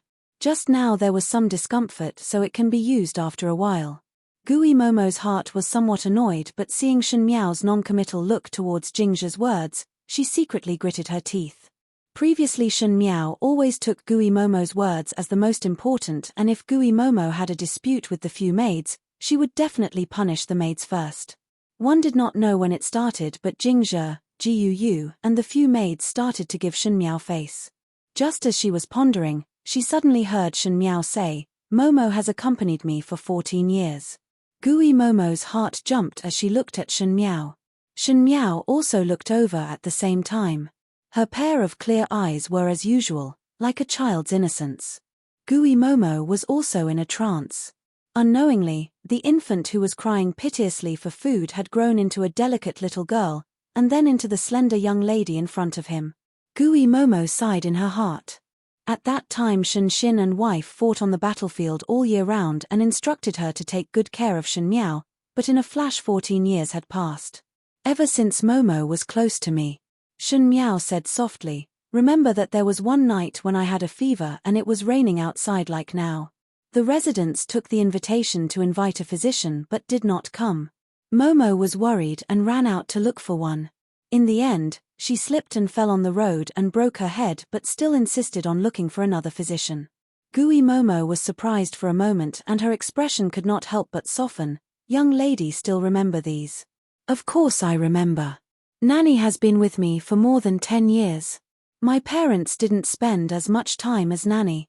I regard Nanny as my family." "Miss, you're making this old servant suffer."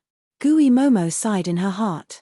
She did not expect that Shen Miao, who had been cold to her all this while, would suddenly be this close today. As she sighed, her heart could not bear it. One was not like this from the beginning. At the beginning when Shen Xin and wife made her Shen Miao's Momo, Her son had not married yet and did not have any grandchildren, thus she treated Shen Miao as her own granddaughter. There were times when she treated her with true feelings, but every man for himself and heaven and earth destroy him. Shen Miao was after all not her biological granddaughter, and the first household had promised that if the matter was successful, her son's entire family would benefit. Riches were sought in danger, and moreover Shen Miao really could not bring anything to her. The expression in Gui Momo's eyes changed a few times, but at the end she still smiled. Young lady, the weather is cold and the night is heavy. It is better to have an early meal and rest. When one is tired, light a stick of incense and have a good sleep. It would be good to light the incense tomorrow morning to pray for Furen and Master. Many thanks for Momo's concern. Shen Miao also smiled, but her smile seemed to contain some unknown meaning. She said, Momo can withdraw first. I will have a meal myself. Gui Momo still wanted to stay a little longer, but upon seeing Shen Miao's manner of chasing her away, she could only withdraw in embarrassment. After she left the room, she did not go far but walked to the window and listened carefully to the movements inside. After a moment in the room, Jiuyu's voice sounded, Young lady, the food is getting cold. Set the food. Following that, there was the sound of bowls and chopsticks clanking, as if someone was sitting at the table to eat. Jingzhe asked, Does young lady feel that this Osman thus soup is good? Not bad. Shen Miao's voice sounded, It is very agreeable. Then eat more. Jiuyu said with a smile. After listening for a while, it seemed that Shen Miao had finished eating, and there was the sound of the bowls and chopsticks being tidied up as Jiuyu carried the food basket out. One heard Jingzhe said, Does young lady still want to read for a while? Somewhat tired. Read for a moment more. Go and light the incense. Shen Miao's voice was weak. Gui Momo straightened her body and gave a deep sigh of relief before turning her head to look at the window again before walking out of the courtyard. When she was out of the courtyard, she could not help but turn her head back and whisper, Young lady, do not blame this old servant for being ruthless. If eldest Furen wants to deal with you, no one can stop her. After Gui Momo left, one did not see a male figure appearing behind her. He looked at Gui Momo's hurried back view and a look of anger appeared on his face. In the room, Jingzhe looked at Shen Miao worriedly, Young lady, Jiuyu had already gone out. This servant still do not understand what young lady wants to do. One did not know why, but Jingzhe's heart was somewhat uneasy, as if something was going to happen in this quiet deep mountain. She asked, Young lady just put up that play to deceive Gui Momo. Could it be that Gui Momo has some tricks up her sleeves? And Shen Miao's kind words to Gui Momo made Jingzhe very nervous, fearing that Shen Miao would be as obedient to Gui Momo as she was in the past. Shen Miao looked at the flickering lights and the tiny sparks made a crackling sound, forming a sharp contrast with the pitter-patter of rain outside. Pretending to eat and pretending to light the incense were just expedient measures. As for why she said those words to Gui Momo, it was not because she was soft-hearted. No one could turn back on this path of revenge. If it was not due to the kindness in the past, then it would be a reason to commit a mistake in the future. Evil people were never worthy of pity. Those were like the words of the winner to the loser in the inner palace, the words of the winner before the decapitation. She gently closed her eyes. Young lady, what to do now? Seeing that Shen Miao did not answer her, Jingzhe could only change the question. Wait. Wait for what? The young female's eyelashes moved slightly and her lips slightly hooked up. Wait for the moonless and windy night to kill and steal.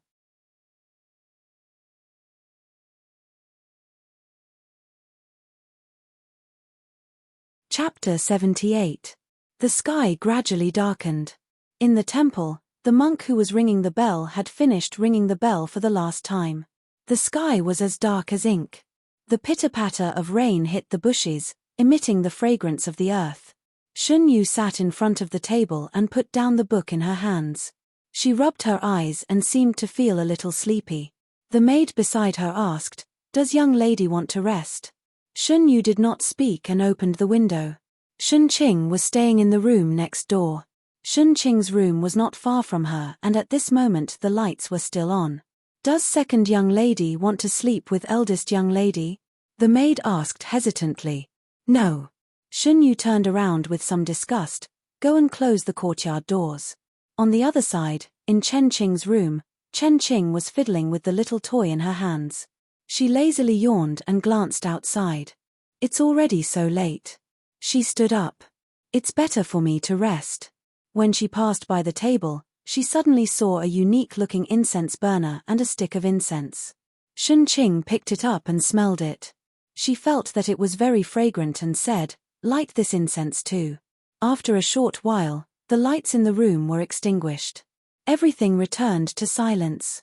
In the deep mountains of the ancient temple, other than the chirping of birds and insects, there was only the clear sound of rain hitting the tiles and dripping down the eaves onto the stone floor. In the deep silence, in the innermost room of the northern pavilion, the lights were quietly extinguished. In the darkness, there seemed to be someone's footsteps lightly passing by, and if someone were to pass by at this moment, one would see a purple-clad young female sitting at the table in front of the window. Her face was cold and expressionless. Only her pair of eyes were clear in the dark, as if it was a huge beast that wanted to hunt and was closely following the arrival of its prey. The tiles above seemed to make a clear sound. Ji Yu and Jing Zhe, who were standing behind Shen Miao, raised their heads at the same time and looked nervously at the person in front of the table. After a moment, a meow sound was heard from outside the window. Both of them breathed a sigh of relief at the same time. But before their sigh fell, they heard a burst of hurried footsteps. Even though the sound was light, it was exceptionally obvious to the three of them who were not sleepy at all. Then, the window was opened and a figure jumped in. "Miss, it is me, Mo Qing," that person said softly. Ji Yu and Jing Zhe then gave a sigh of relief. Jing Zhe lit up a thin candle, fearing that the light would penetrate outside. At first glance, he was very surprised to see that Mo Qing was carrying a person on his back. That person was none other than Chen Qing. At this moment, Chen Qing's eyes were tightly shut and she appeared to be in a deep sleep. Jing Zhe and Ji Yu were extremely frightened in their hearts, but Shen Miao swept a glance at Chen Qing and lightly said, "You have done very well." Mo Qing's expression was somewhat awkward. This was the first time he did such a thing and he did not know what Shen Miao was planning to do. He only thought that it was because of Shen Miao's temper that she was dissatisfied with the room she was staying in, so she used this method to secretly change rooms in the middle of the night. However, this method was a little too crude. If he wasn't careful and was discovered, he would be treated as a rapist. Even if he had a lot of mouths, he wouldn't be able to clear his name. But it was fortunate that there were only 2 guards outside Shen Qing's and Shen Yu's room. For a young lady of a military family, this number was too strange. But since that was the case, he would not find trouble for himself. Carrying a young female was an easy matter for him, and before that, he also followed Ji Yuxiong's instructions to mix something in Shen Qing's incense to make her sleep soundly. "Carry her to the bed," Shen Miao said.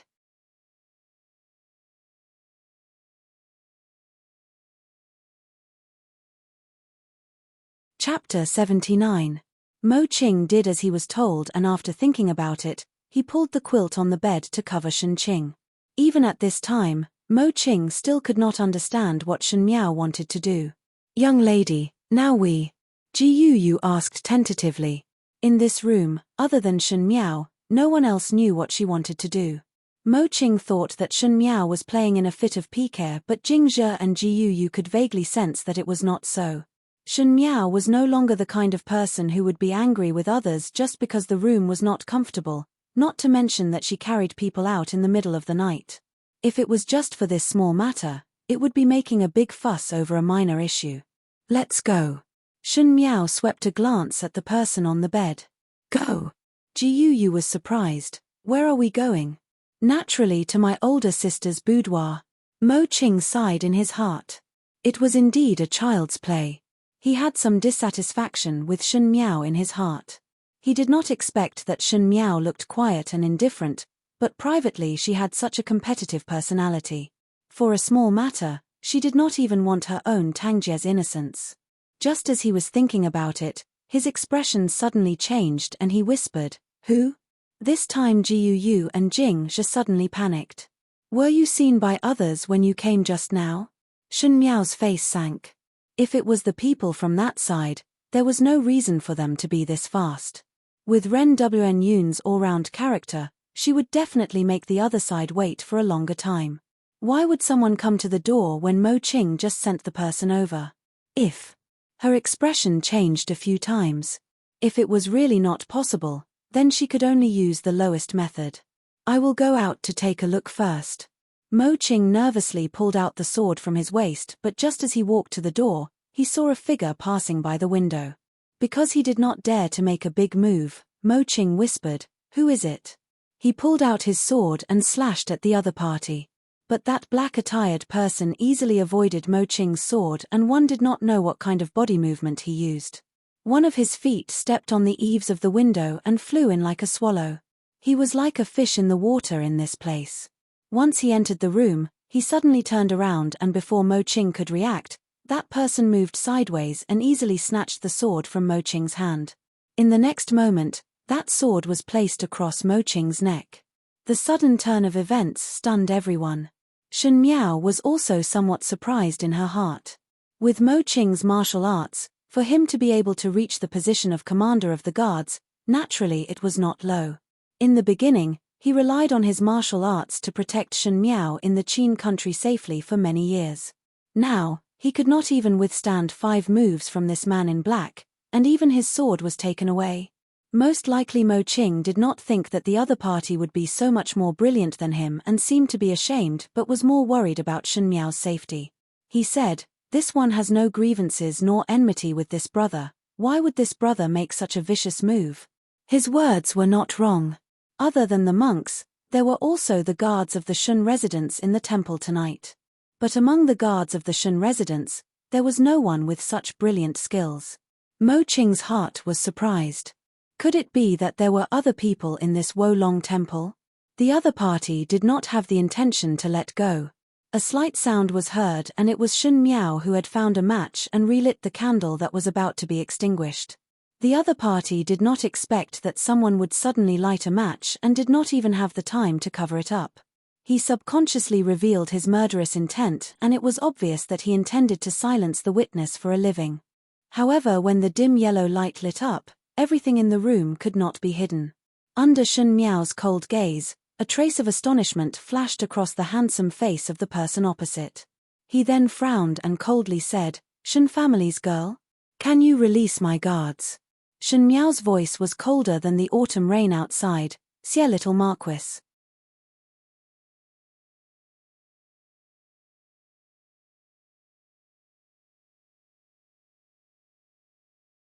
Chapter 80. The person standing opposite was none other than Xie Jingxing. Under the dim light of the match, his face was as handsome as a painting, but he was frowning tightly. There was a coldness that was completely different from the daytime, as if he had become another person. Jing Zhe and Ji Yu had seen Xie Jingxing a few times and naturally knew who this person was. Under the surprise in their hearts, they could not help but stand in front of Shen Miao. It was Mo Qing's first time seeing Xie Jingxing, and he did not know who Xie Jingxing was, but from Shen Miao's words, he knew that both of them knew each other. Xie Jingxing stared at Shen Miao, and after thinking for a moment, he smiled and released his hand before throwing the sword back to Mo Qing in a blink of an eye. He lazily retreated to the door and hugged his shoulders. "Shen family's girl, for us to meet here, should I say that we are fated or fated?" Shen Miao did not bother about him and only instructed Mo Qing and the 2 maids, "Quickly leave." Jing Zhe and Ji Yu glanced at Xie Jingxing and nodded their heads in agreement. Just as they were about to leave, they saw Shen Miao speaking to them. "All of you leave first, I will follow later." In the darkness of the fire, one could only see that the fire was moving slightly. Ji Yu called out in a panic, "Young lady, let's go," Shen Miao said. Her command was short and firm, causing Ji Yu to tremble slightly. Mo Qing shook his head, and with each hand pulling a maid, he jumped out of the window and headed outside. Xie Jingxing was still hugging his shoulders as he watched her actions with interest. Shen Miao fumbled to the table and finally found the incense burner. She picked up the incense on the table and lit it up before leaving the room. Just as she was about to move, she saw Xie Jingxing frowning, and with a flick of his finger, the flame of the match was extinguished. In the darkness, a figure suddenly appeared in front of Shen Miao and lightly held onto Shen Miao's waist. Before Shen Miao could react, she felt that she had fallen into a warm embrace. That person hugged her and rolled on the ground until they rolled off the bed. You! Shen Miao was furious. Xie Jingxing's voice rang in her ears, someone is coming in. Footsteps sounded in the room and Shen Miao's body stiffened. She had never imagined that those people would move so quickly. Fortunately, the person in the room didn't light up the lamp. However, this was also within her expectations. With that person's personality, he definitely wouldn't light up the lamp. Someone outside said, "Your Highness, everything has been arranged. All of you retreat and guard outside. Do not disturb this prince's interest." Another slightly hoarse voice said. Shen Miao's gaze moved slightly. It was indeed Prince Yu of the first rank. Shen Xin ah Shen Xin. Prince Yu's voice was filled with pride and there seemed to be some perverted excitement. This prince would like to taste. What is the difference between your daughter and those women's taste? The footsteps approached the bed. Shen Miao's fists gradually tightened. Xie Jingxing slightly lowered his head and because of the position, his chin was on Shen Miao's head and he could smell the fragrance of the young female's hair. He could not see Shen Miao's expression in the darkness but he could feel from her tense body that she was not completely unmoved. There was already the sound of clothes tearing on the bed. Prince Yu's voice was ferocious and the obscenities were endless. Shun Qing seemed to have regained some consciousness and gave out a slight resistance. However, that voice was soft and it did not seem to be a resistance but a greeting. The air was filled with a smell that made one's heart beat. That smell gradually spread out and there was some orchid fragrance that was inhaled into one's stomach without any precaution. Shen Miao also gradually felt that something was wrong and her heart thumped. Just now before she left, she had lit the aphrodisiac incense and now she was reaping what she sowed. She had never encountered such a situation before and could not help but vent her anger on the uninvited guest, Xie Jingxing. If it was not for Xie Jingxing's sudden appearance, she would have left long ago and would not fall into such a predicament.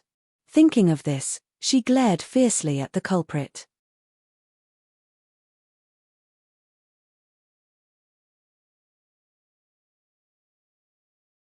Chapter 81. Unfortunately, there was no light and nothing could be seen. Shen Miao hesitated for a moment and did not dare to move as she was afraid of alarming the person on the bed, so she could only use Xie Jingxing's clothes to cover her mouth and nose. She thought that this incense was not a good thing and also thought that she must not inhale it and even thought of using Xie Jingxing's clothes to cover her mouth and nose, but forgot that Xie Jingxing was a male. When Xie Jingxing realized that there was a problem with the incense, he had already inhaled too much and he was still carrying a little girl in his embrace. Now Shen Miao was still wet behind the ears and even though she had a flat figure, she was still a warm and fragrant jade. His body was somewhat tense and at this critical moment, Shen Miao still rubbed against him and buried half of her head in his embrace. Xie Jingxing took a deep breath. Ever since he was born, this was the first time he was in such a sorry state. Looking at the top of his head, that big bed was creaking non-stop and the female and male's voices were intertwined, making one's heart beat faster and one's face blush. That movement made one suspect that the bed would not be able to withstand such movements and collapse. After clenching one's teeth and listening for another half an hour, the movements on the bed gradually became smaller, as if it was tired for a while. Shen Miao's body was also very stiff but at this moment, she felt Xie Jingxing hugging her and rolling on the ground before taking advantage of the window that was not closed to fly out. One did not know how he was able to see so accurately that he did not alert Prince Yu. Not far out, one saw Jiu Yu and the other two with an anxious expression. Seeing them coming out, Jingzhe almost jumped up in excitement but was afraid that others outside would hear it, so she said softly, "Young lady, this servant is very worried. Just now someone went in and was not discovered." Her words abruptly stopped because at this moment she saw Shen Miao's posture. Shen Miao was still being carried by Xie Jingxing and as Xie Jingxing was very tall, it was effortless for him to carry her. Jingzhe angrily said, "Quickly put down my young lady." Xie Jingxing raised his eyebrows and let go. With a pa sound, Shen Miao directly fell onto the ground. Jiu Yu was angry and furious. She did not expect that Xie Jingxing would let go in such a rough manner. She hurriedly helped Shen Miao up and comforted, "Is young lady all right?" Mo Qing stared at Xie Jingxing and his heart was filled with bewilderment. This young master, who seemed to have an extraordinary background, had excellent martial arts. Unexpectedly, he was completely powerless against him. With such skill, he couldn't help but raise his eyebrows, but appearing here in the middle of the night was indeed suspicious. Just now when he brought Jiu and Jingzhe out, he saw someone entering Shen Miao's room and behind them was a group of highly skilled guards. If he did not hide quickly, it would be troublesome. Mo Qing could not help but look at Shen Miao again. Could it be that Shen Miao had long known that there would be such a group of people coming tonight? Then what was the meaning of swapping Shen Qing over? Shen Miao stood up and patted the dust off her body before calmly looking at Xie Jingxing. The deeper the dew is, the more one will not disturb the little Marquis's work. We will leave first. Her attitude was very distant. At this time the rain had not stopped and as the rain fell on her body, her clothes became wet. With the light from the lantern outside, Xie Jingxing's sharp eyes swept across her face and suddenly smiled as if he was watching a good show. To leave from here, one need to pass through the outer courtyard and there are a large number of guards guarding. If you want to go to your death, this Marquis would never stop people from going to their death. Please. His words were really annoying and there was a mischievous smile on his handsome face. Shen Miao looked at Mo Qing and Mo Qing shook his head and blushed with some shame. This subordinate does not have the confidence to do it alone. Even though Prince Yu was incompetent, his subordinates were not to be trifled with. Little Marquis seems to have a card up his sleeve, she said after a moment of silence.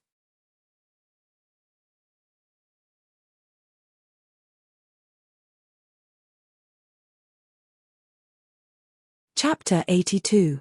Xie Jingxing's lips curled into a smile as he got up to leave. He actually had the intention of ignoring this group of people. Can you help me? She asked. Xie Jingxing turned around and thought for a moment before nodding his head. It is not impossible, but, if you beg me, I will bring you out.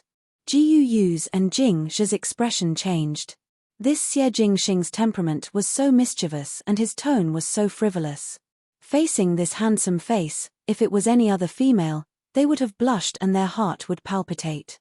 If it was not for their eagerness to protect their mistress, one fear that Jingzhe and Jiu Yu would not be able to get angry today. Mo Qing frowned. Shen Miao was Shen Xin's daughter and was usually pampered and spoiled. She looked to have a stubborn temperament and with Xie Jingxing's provocation, one fear that Shen Miao would fly into a rage. But out of Mo Qing's expectation, when Shen Miao heard it, she quickly said, "All right. I beg you, bring us out." Her words were spoken so quickly that Xie Jingxing could not help but choke. He carefully assessed the young lady in front of him. Even though she was begging him, her gaze was completely different, and her posture was calm. She didn't have the slightest intention of lowering herself to him. That feeling was very subtle, as if he was not asking for help, but was instead being ordered by someone high above. Not waiting for Xie Jingxing to speak, Shen Miao immediately said, "Little Marquis wants to go back on his words. You really have the heart of a villain." Xie Jingxing smiled and said softly to the person behind him, "Come out." But in a blink of an eye, a group of black-clad people swept over from all directions.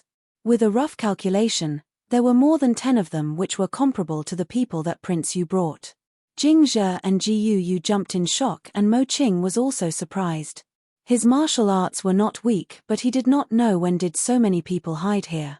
It was obvious that the other party's skills were above his. However, the young man in front of them was able to mobilize so many experts so easily. It was really hard to guess his identity. Xie Jingxing said, "Be more nimble in your actions. Do not beat the grass and alert the snake." The men in black bowed their heads in acknowledgement and disappeared into the night in the blink of an eye. Their movements were surprisingly consistent and it was rare to have such temperament among the guards that were raised by Ming Qi. Shen Miao pondered in her heart and heard Xie Jingxing saying, "It will take some time, let's go from the other side." He turned around and walked in the opposite direction, looking very familiar with the layout of the temple. "Follow him," Shen Miao said. One did not know how Xie Jingxing's subordinates arranged as they did not meet anyone along the way. Even to the southern pavilion where Shen Qing and Shen Yu stayed, there was not a single guard outside. After safely sending them over, Shen Miao said to Mo Qing, "You go back." The guards had their own place to stay. Tonight Mo Qing sneaked out, and if he was discovered, one fear that there would be changes. Jiu Yu and Jingzhe accompanied Shen Miao into the room, but Xie Jingxing did not leave. Jingzhe stepped forward to stop Xie Jingxing from entering the inner room and looked at him vigilantly. "Gentlemen, please stay." Xie Jingxing really stopped and looked at Shen Miao's back as he said with a smile, "Shen Miao, you have wasted this Marquis' time for an entire night and you don't even need to explain." Shen Miao's footsteps paused as she sighed in her heart. Xie Jingxing, this person, seemed to be born with a clever and exquisite heart. His hearing and eyes were so sharp that it made others jealous, and many things could be seen clearly with just one look. She was too lazy to hide it from him and looked at Jingzhe and Jiu Yu. "Both of you go to the outer room to sleep first. Little Marquis, please follow me." "Young lady." Jiu Yu was somewhat flustered. This is not reasonable. To be in the same room with an unfamiliar male in the night, it would be shocking if it was spread out. If she was caught by others, Shen Miao would really be finished. The matter with Fu Xiuyi could be said to be a young female's lovesickness. After all, nothing had happened, but this kind of matter would ruin one's reputation, and it would not be clear even if one jumped into the Yellow River.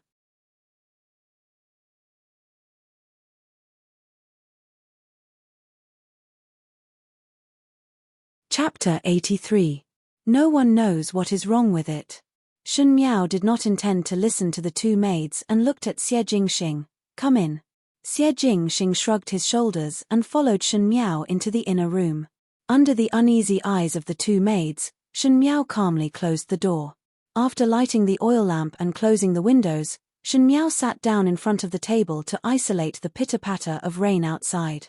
Xie Jingxing leaned against the wall with interest as he watched her pour the tea and asked, "Why are you not afraid of me?" "Why should I be afraid of you?"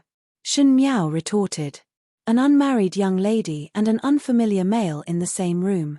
"Not afraid that I will do something to you?" His smile became nastier, but under the light, he looked even more unreasonably handsome. "Just now I have already heard about other people's unmarried affairs with you. Do not little Marquis feel that it is too late to be afraid now?" Shen Miao lightly said. Xie Jingxing was surprised for a moment and an incredulous look appeared on his handsome face. These years he had experienced a lot of things. He had seen the things that others at his age should have seen and seen the things that others should not have seen at his age. At least in the Ding capital and even in Mingqi, he was considered to be experienced and knowledgeable. But this was the first time that there was a female that mentioned the words unmarried affairs to him without batting an eyelid. Just now in the darkness he could not see Shen Miao's expression, but now thinking about it, ever since they went out, Shen Miao's voice was very calm and her attitude was very calm, as if the person who heard the unmarried affairs with him was someone else. He almost suspected if this girl was a monster. "Are you a female or not?" Xie Jingxing said as he crossed his arms. A normal female would not be so embarrassed that they would not be able to show their face and no longer mention the matter. But she did not have any reaction previously and even mentioned it afterwards without a shred of shame. Even if she was the daughter of the formidable great general, she was really too special. Shen Miao did not speak. Xie Jingxing nodded his head, almost forgot. "You are naturally not a female. You are just a little girl."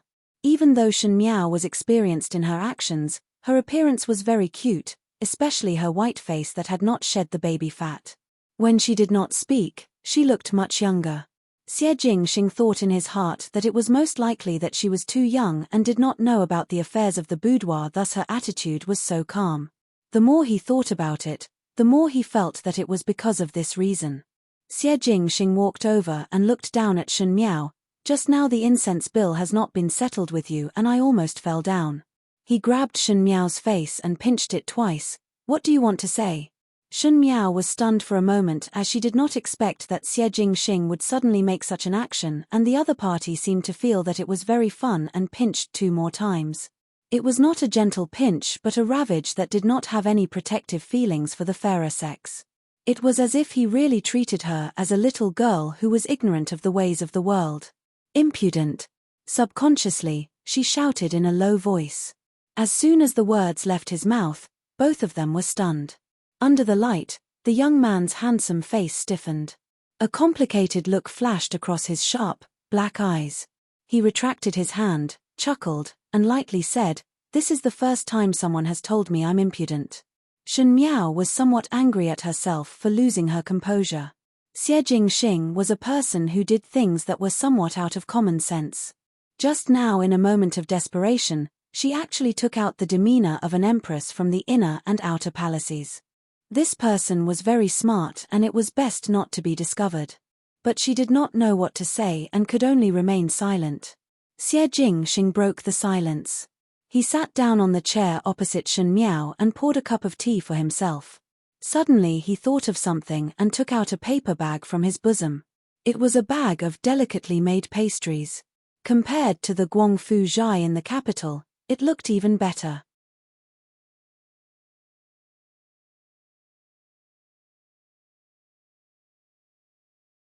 Chapter 84. Xie Jingxing ate the pastries in big mouthfuls and drank tea before saying, "Came in a hurry and did not eat dinner. TSK, this tea tastes bad." He had the appearance of a picky gentleman. "Marquis Xie is here to drink tea and eat pastries?" Shen Miao looked at him. "Naturally not." Xie Jingxing suddenly smiled and picked up a pastry and stuffed it into Shen Miao's mouth. His actions were too fast, and when Shen Miao reacted, there was already a sweet taste in her mouth. Xie Jingxing propped up his chin and glanced at her. His posture was leisurely, but the words he said were very sharp. "Eat my food and now answer my question." The fragrance of the pastry spread in the mouth and there was a touch of sweetness and moderate fruity taste that lingered in the mouth. Even Shen Miao, who did not like to eat sweet, could not help but feel that it was delicious. "What is the relationship between Prince Yu and you?" Shen Miao looked at him. "You might as well ask me why did I do this tonight. If you are willing to say, I am all ears." Those who humiliate others will be humiliated. A tooth for a tooth, an eye for an eye. The expression in Xie Jingxing's eyes changed a few times and his lips curled up into a smile. His tone was somewhat inexplicable. "You are really ruthless to put your older sister and that old dog Prince Yu together." To say that Prince Yu was an old dog, only Xie Jingxing, this kind of lawless person, would dare to say it. "When they sent me out, they did not think that I am a younger sister." Shen Miao opposed with equal harshness. Her words were cold and she did not hide her disgust and contempt for those people. In the light, there was an indifferent expression and there seemed to be a fire burning in her eyes. Really a girl who does not know the immensity of heaven and earth. Xie Jingxing stretched his waist. "Prince Yu of first rank will not spare you after this." "That would also depend on if he has this ability." Shen Miao was unmoved. "You speak so much to me." Xie Jingxing muttered to himself and his body suddenly leaned forward, almost reaching the tip of Shen Miao's nose. He was so close that even Shen Miao could not help but be slightly surprised. However, she did not wish to be overwhelmed in terms of aura, so she sat still without moving. The young man's face was extremely handsome, and the smile on the corner of his mouth was evil, but his voice was deliberately frivolous. He whispered in her ear, "Aren't you afraid that I'll tell others? Whatever the little Marquis likes to do, I am also very curious if the residents of the Marquis of Lin and had any movements to let the Di eldest son come to Wolong Temple in the middle of the night to relax." It was not a coincidence that Xie Jingxing appeared here tonight. Moreover, he had brought a group of black-clothed men with extraordinary skills. His identity was even more shocking. There was no such thing as a coincidence in this world. Xie Jingxing did not come to see her. He was probably planning something and the two of them just happened to bump into each other. The young man's eyes were very beautiful. They were a pair of extremely beautiful peach blossom eyes. When he smiled, he could attract people's attention. However, when he was cold, he emitted a cold and dangerous light. For a moment, Shen Miao was overwhelmed by Xie Jingxing's imposing manner. It was not that she had not seen those people with pressure, the imperial family of the Qin country, the imperial family of Ming Qi and even those incomparably arrogant Xiong Nu, but this person in front of her seemed to be more dangerous. "You've got guts." He smiled. "Likewise." Xie Jingxing stood up and swept a glance at her before lightly saying, "This Marquis is not interested in the matters of the old dog. If you dare to reveal a single thing about tonight's matter, Shen family's girl, silencing a witness is not just for saying." When his words landed, he opened the window and flew out, disappearing into the night rain. The cool rainwater floated in through the window and floated onto Shen Miao's cheeks. The coldness climbed up her cheeks and the wind blew her mind awake, making Shen Miao let out a sigh of relief. You're tuning in to the Dreamy Chapters YouTube channel. We're so grateful for your support, and don't forget to subscribe to join us on this incredible journey through captivating stories. Your generosity through donations truly makes a world of difference, as it's the primary source of revenue that allows me to expand and enhance this channel for you. Thank you from the bottom of my heart for being a part of this adventure.